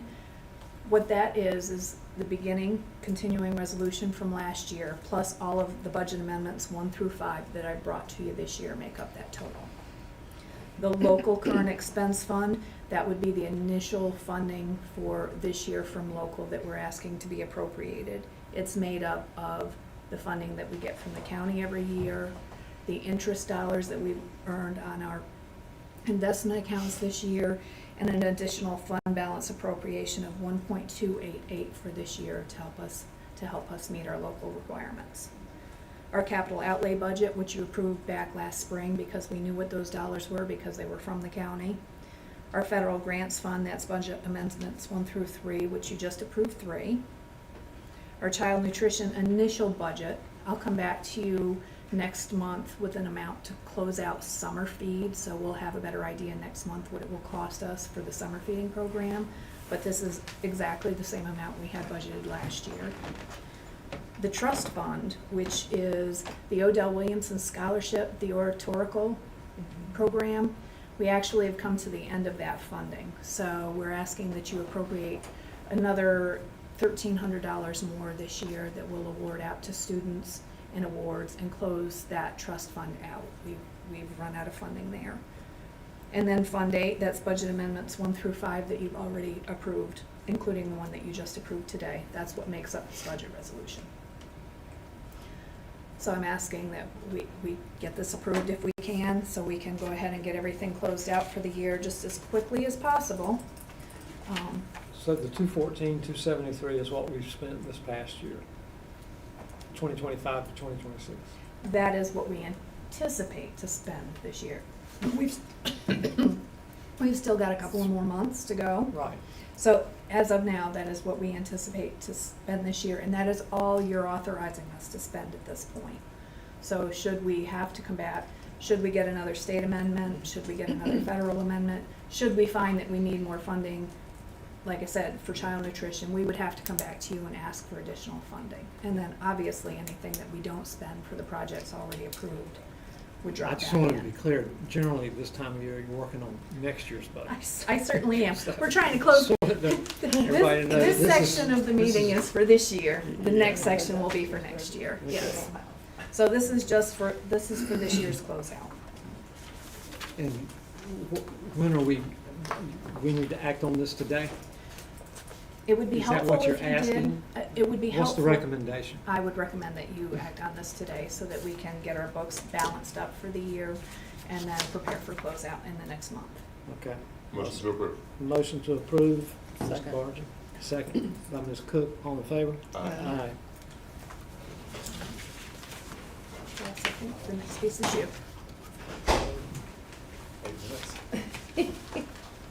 Manny, I won't be offended if you walk out on me. Okay. But then you won't get through my next piece. No. All right, so very quickly, members of the board, initially, when I was asked to do this, I think the board was kind of looking around at different superintendent evaluation processes across the country and sort of considering if they might want to go in a different direction. I think since that time, the board has decided to stick with the North Carolina NCDPI approved superintendent evaluation process. Also, since that time, I've shared a video with the board. It's about a 40-minute video that I think does a great job of explaining exactly how the process is supposed to work. So I'm going to move through this maybe a little quicker than I thought I would be initially, just for the public perspective. Step number one is to be clear that I get an annual evaluation just like everybody else does. And the board carries out that evaluation. The Department of Public Instruction has a General Assembly approved or State Board of Education approved process by which they do that. It is very similar to the principal and the teacher evaluation processes in that there is a rubric, there are standards, there are definitions to those standards. Each of the standards has specific elements that are also defined, and all of that is placed on a rubric. And the choices for each of those elements on the standard go from not demonstrated to developing to proficient to accomplished to distinguished. And what that tool is designed to do is for the board to work as a collective in marking that rubric and how they see my work as a superintendent, and to give me feedback on how I can work on growing as a professional and getting better. Just to be clear on all of that, I've included for the public and the board a link here to the web page that includes, and this is just a screenshot of the page. You will see that if you go down underneath superintendent evaluation process, there's a button for resources. That's what's underneath. So there's the process manual, there are the actual standards and definitions, and then there is a fillable digital evaluation rubric that the board uses to grade me. You can also click the button on presentations if you choose when you're on this web page, and that's where you will see a video of how the process is supposed to work. It's loaded there. So that's there for everyone's reference. This is just a link to the actual video, the tutorial recording. It was created in the spring of 2021 by Dr. Kimberly Simmons, who I do not think works for DPI anymore. I think she's retired, but her video lives on. So we do not contact her, we contact No, we do not someone else. contact her. It says at the end, please contact me if you have any questions. Yeah, well, you'll get a bounce back at this point. Okay. But if you want help, let me know. That's our regional consultant's job, is to make sure that somebody at DPI is responsible for providing feedback on that. This is a link to the entire evaluation process of how to use the scoring rubric. These are the directions that the board follows. So initially, I score myself. It's called a self-assessment. Teachers and principals do the same thing. It starts with an assessment of how you feel like you're doing based on the standards. And then I use that self-assessment to design some growth goals for next year that I propose to the board. Teachers do the same thing for their principals. Principals do the same thing for me on their own growth. I have already emailed the board this last night. So you may not have read it yet. It was pretty late last night, but you have my self-assessment, as well as it includes 3 proposed growth goals. The evaluation requires that there be no more than 5, but you can have as little as 1. So we will work through that after you guys get a chance to look at that and score me yourself. We'll discuss again, and you guys will give me feedback, and we can make adjustments as needed, if needed. So the members would review this self-assessment and the proposed goals for growth. Next, the individual Board of Education members would score the rubric for all standards from their individual perspective. Yeah, just real quick. I thought after we got your assessment that we met with you and reviewed it. I thought that was a step in this process. Yes, but I think before we did our assessment. If you had questions about my self-assessment, or if you wanted me to provide some evidence, or anything feedback related on my self-assessment, then I could meet with the entire board, or the board could provide that information to you, and I could meet with you. Okay. It's just having the opportunity there before the board works on an individual rubric. If they have questions about my self-assessment, yes, those would be asked first. After the individual board members complete their rubric, they would then use those scores to individually complete the superintendent's summary evaluation worksheet. And then we get to number 5. That is when the board has to come together, because in my formal evaluation, members of the board have to agree on how they score me, because the board as a collective is who my boss is, not 5 individual board members. And that's the more difficult part, is where 5 members of the board have to come together and reach consensus on how they score me on the rubric, and as well as any feedback that they want to provide to me. Now, that can be done, the board could authorize the board attorney to take the individual score sheets and use the scoring system to compile them and then share them with the board, or the board could get together with their attorney and do it themselves as a group. That is up to the board. And then last, once you've decided where I stand on each of the standards, there's also a comment box for each standard where the board is allowed to provide feedback to me as a collective group, or individual members could provide specific information. You just have to make sure that whatever I'm sort of asked to do, that it doesn't contradict. If you're going to do individual board member feedback, then if it contradicts, it puts me in the position of not being able to, I don't know what to do.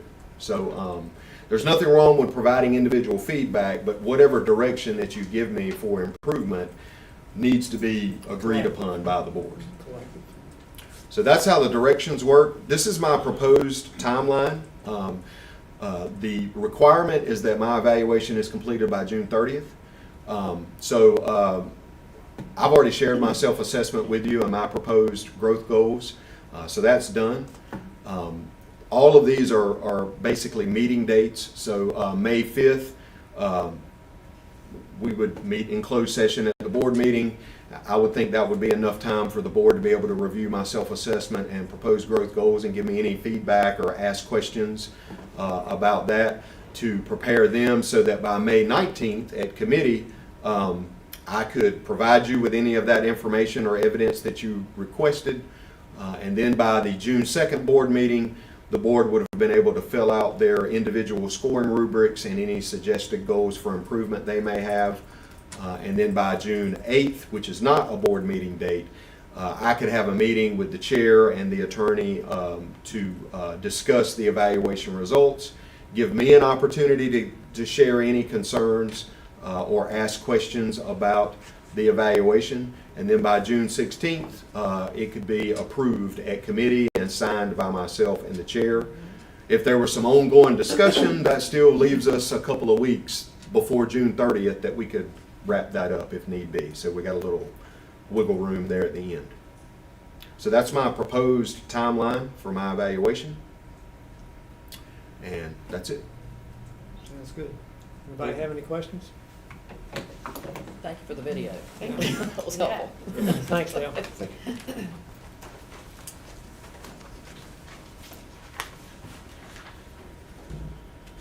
So we're closing out the Finance HR Committee and moving to The budget the work budget session. work session. Oh, yeah.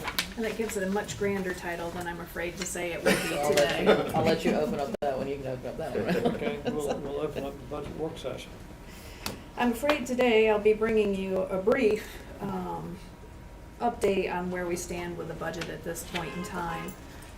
But it is some important information that everyone should be aware of as we head into the new fiscal year, closing out the current one. I just wanted to remind folks where our revenues come every year. This is an important part of our planning year to year. When you look at these numbers, you just looked at the current year resolution. I want to point out that the federal budget there is the current year revenue rather than including the carryover from the prior year as well. You'll see a difference there. And in the local, you see that is actual new year revenue, does not include fund balance. So I wanted you to see the actual revenues that are coming in and proportionately where they come from. So the state is by far the largest part of our budget every year, revenue sources. Our current expense budget, this is important as well as we head into the next part of our conversation.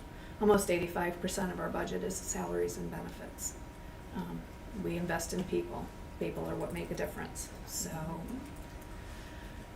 and where we're headed with the 26-27 budget, as we're all well aware, we still don't have a 25-26 budget. Our current planning that we have for the upcoming year is based on the budget that was passed for 24-25. That means with an additional 300,000+ residents in North Carolina, they haven't expanded that budget at all. So we're working with the same amount of money for obviously many more students. So the planning numbers are not reasonable at this point. There's no indication, they go back into short session today, that we're going to see a budget for this year. So our hope is that they really start looking towards next year's budget and come up with some numbers for us soon. Our federal allotments, our planning allotments are expected any day. We've been told by the state that they'll remain flat, that we should see very minimal increases or decreases there.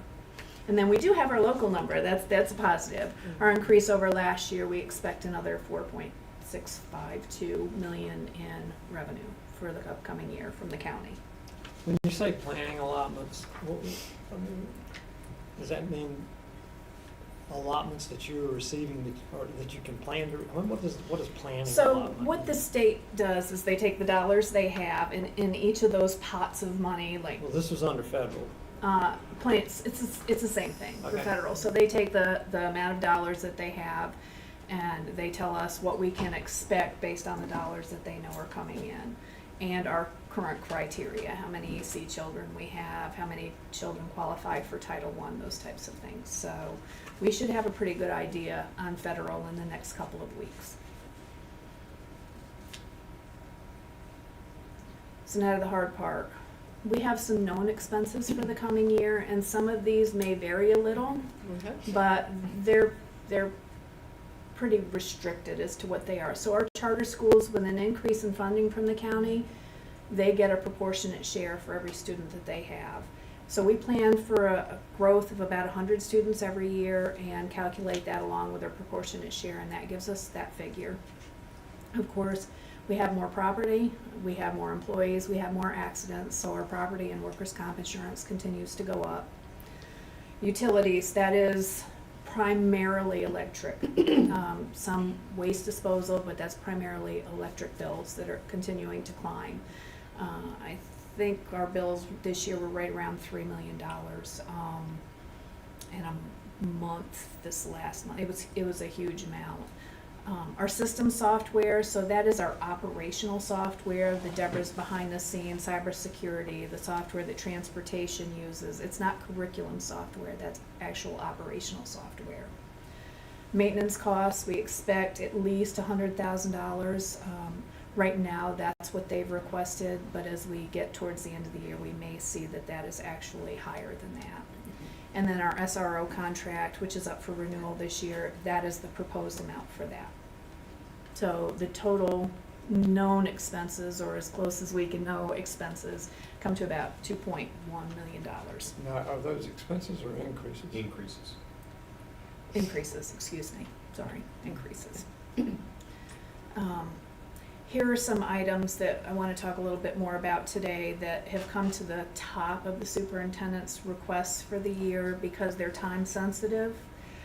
Exceptional children, as you know, they continue to grow. Those classrooms, we have 2 adaptive classrooms that we need to add, as well as a cross-cat class at one of our schools. So that's the 3 teachers and 3 teacher assistants. Our speech pathologists are significantly at this point over their caseloads. We're projecting that they'll need 2 for the coming year, and the same with our occupational therapist. And those estimates are based on the average salary for that group that we currently have employed, plus an increase in benefits for the coming year.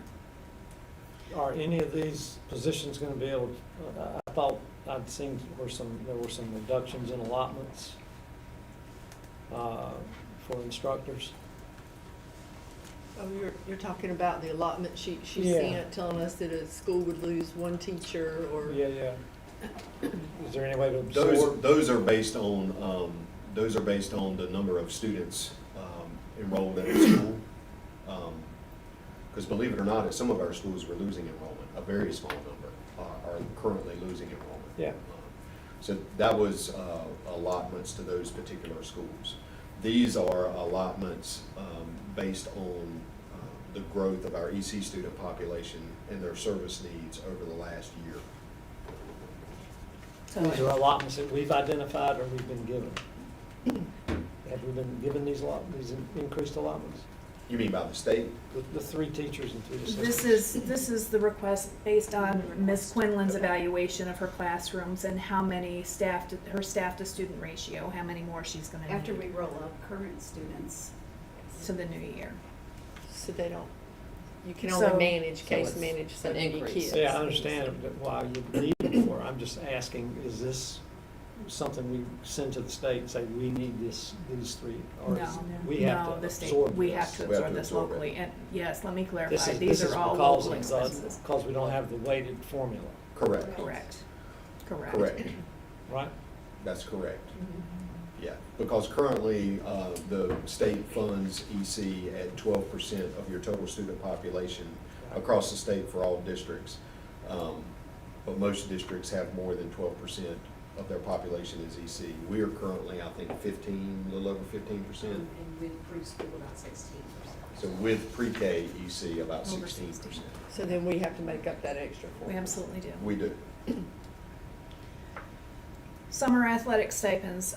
Mr. Pascal did an evaluation of where our summer programs, the number of hours they were working in the various different teams. And what he found was there is a large discrepancy between the number of hours that, say, football was being paid for, or number of dollars that football was being paid per hour, and all of these other groups of people. This is time sensitive because obviously summer workouts are coming. His proposal was to raise their stipends from $250 a piece to $1,000 a piece, which will bring them more in line hour for hour with the football teams. So it's an equity issue that we're hoping to address, and this was a large issue, so we wanted to put this forward as well. But the total cost of that is $24,750. And that's from July 1st to the end of the summer, or is that the whole summer? That's the whole summer Whole summer. workout. Whole But summer that's workout. broken up into 2 different years, right? Yes, so, but we'll pay it in the next fiscal year. So this is part of the 26-27 budget. We pay them at the end of when they've completed Their summer job, workouts. The summer work. Okay, So at the end of the summer, we would pay, which would be next year's funding. okay. And then the style science curriculum, I know you folks have heard about the program. They've run a pilot this year, and this is the only state-approved program for this grade span. It's the only state-approved science curriculum out there for middle school, Yeah, and it's 6/8 roll. And but then, it's excellent. Oh, good. Well, And that's it's, good. and that is, it's $39 a student, 3 year, over 3 years. And it's hands-on labs, the whole thing. We had no previous science curriculum for middle school, and so we did the pilot, and we would like to not go back to that. I will bring this as, if you agree to this today, I'll bring it back as a formal request, but we wanted to include it as time sensitive. and then the phonics program that you discussed this morning, I have a couple of different numbers there because we don't know which way you folks are gonna decide to go with this, but we wanted to provide all the information that we knew would be coming this summer and worst case scenario. So that's another $2 million in change should we go with a higher program. That's what that total comes to.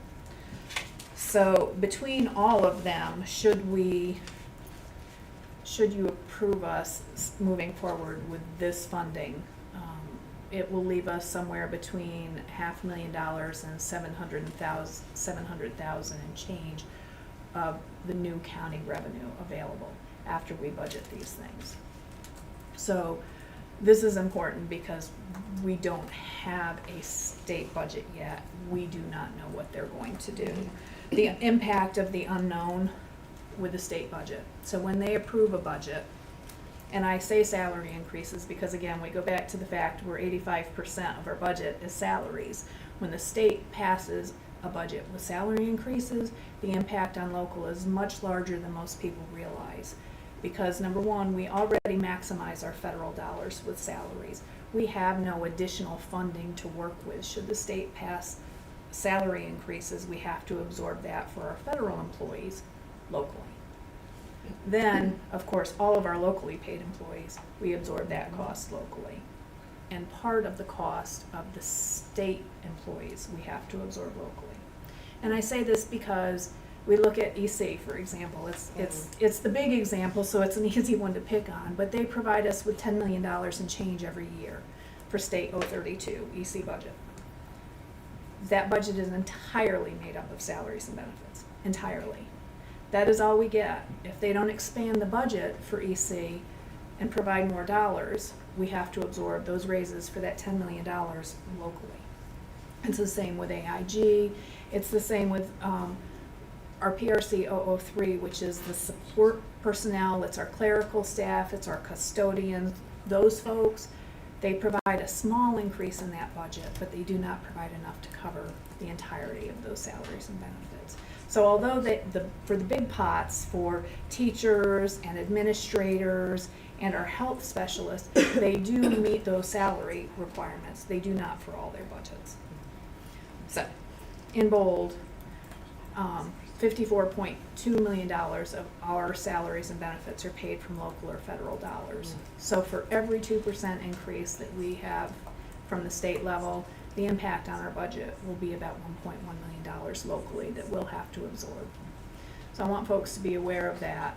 This is why I'm so hesitant to even recommend that the superintendent bring forth a budget until we know what the state is going to do, because should they act aggressively this year with salaries, it's going to mean really taking a hard look at what programs we may need to cut in order to fund these reoccurring costs moving forward, because those salaries and benefits are recurring. So that 2% is our benefits that we have to pay for that. It's the common, if they raise salaries 2%, that's what salaries and benefits will cost us, is that 1.1. So all I'm saying is if they say across the board, all classified staff are gonna get a 2% raise, all teachers will get a 2% raise, that's what we'll have to absorb locally. And when you say absorb it, I mean, the impact that we're absorbing is on the benefit side? The benefits and salaries, it's the combination. I didn't separate the two out because one comes hand in hand with the other. Okay, so let's say you have a teacher that's making $40,000 a year, state salary. That's raised, $1,000. That's raised at the state level, right? Correct? So that $1,000 increase is coming from the state. They're paying that. If they're a state paid employee. Right. And then we additionally have to, but we have to absorb the increase in the benefits related to that. Is that correct? Like their retirement, their social security. If the state funds the position, typically, except for the situations like EC, they fund the benefits as well. It's the overflow positions, it's the additional teachers that we pay from local that we don't have enough room in our state budget to fund. We have to absorb all of their increases, benefits and salary. Because we have to bring them up too. Right, everyone, everyone. Remember that when the state allocates us a position, they don't put a number amount on it. So we always put our most expensive, experienced teachers in the state allotments, which means that if it's a beginning teacher or first-year teacher, it's very likely that we might be paying them out of local funds entirely. But when the state passes a salary increase, it's only going to be for the state-funded allotted positions. But we don't feel like as a district that we can give all of the state-funded teachers a raise and then not give the locally funded teachers a raise. In order to be fair to everybody, we've got to give them the same raise that everybody else got. But that's a dead hit on our local funding. So I've heard like an 8% salary increase bandied about as an ask. So it's important to know from a local perspective that if they did approve an 8% salary increase for teachers, I mean, that would be like a close to $5 million hit to our local budget.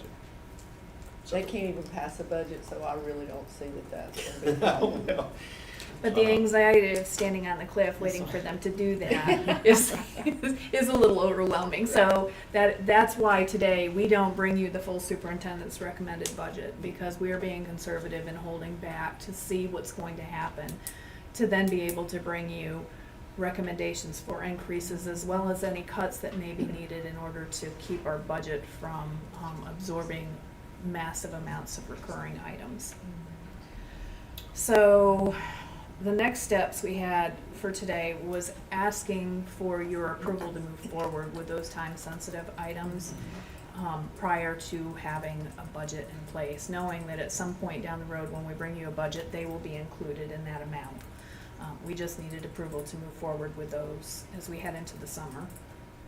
And then in May, we'll bring you back an interim budget resolution, just like we did last spring, to say you're going to hold us to a certain dollar threshold until we get a budget.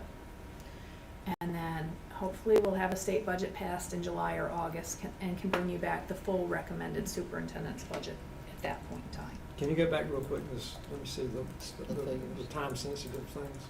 Sure. Wasn't there another page? There's no These waste are in that these are the expenses we pretty much know we're gonna hit and don't have any This is real included options in for. what you're Yes. asking to be Yes. addressed today? Yes, yes. Okay. we're doing the things that we feel like we have to do. Yeah. Right. And even though we haven't technically approved the specific phonics program, that's the. We've that's included the max Right. 1-year cost. Right. So that we could be able to give you a full The work. picture at this point in time. Remember, We'll bring- the additional Cert. cost contract fee concern or- I had was the annual annual. fee for the software Which was that you 200 get out of something Reading thousand. Horizons. It's not so much the 1-year Initial. initial cost. Did Okay. they give you any kind of discount for doing multiple years? Well, maybe, we haven't gotten that far Uh-huh. yet. This is just the beginning estimate. but- Sometimes they Oh, they will. All right. Oh, they So, will. Molly will wear them down. will. Well, I make a She's- motion that we approve those time-sensitive issues. And the Would you like to make a second? I'll make a second. Would you like to call All for a in vote? favor? Aye. Okay. Thank you, And folks. I want to thank the board too for approving the resolution that I sent to the General Assembly urging them to pass a state budget, including some specifics about moving to the weighted formula of funding EC student services. I'm not representing the board on this. This is citizen Dale Cole, but it just bothered me so much that the first thing that our General Assembly did when they got together in Raleigh was to start working on how to tell local governments how to set up their budget, when local governments have had budgets every year. And they have not. And they have not. I would much have preferred that our state representatives focus on creating a state budget first. But I don't get to make those decisions. You mean So minding their own business? I would very much like the federal government to pass a budget every year that balances, and I would like the state to do that. Because locally, we always do that, so. In a timely manner. In a And by timely our manner. state representatives, he means the state representatives. The state representatives, Not all our of them, state representatives. including the governor. The entire General Assembly. All of them. Thank you, Make Ms. a motion to close, or we're good? Is that Yes, it? we Okay, so, make a motion to you adjourn. make a motion to adjourn our committee for today? So moved. So moved, all in favor, aye? Second, Ms. Smith. Second. Ms. Smith made a second. So now we all in favor.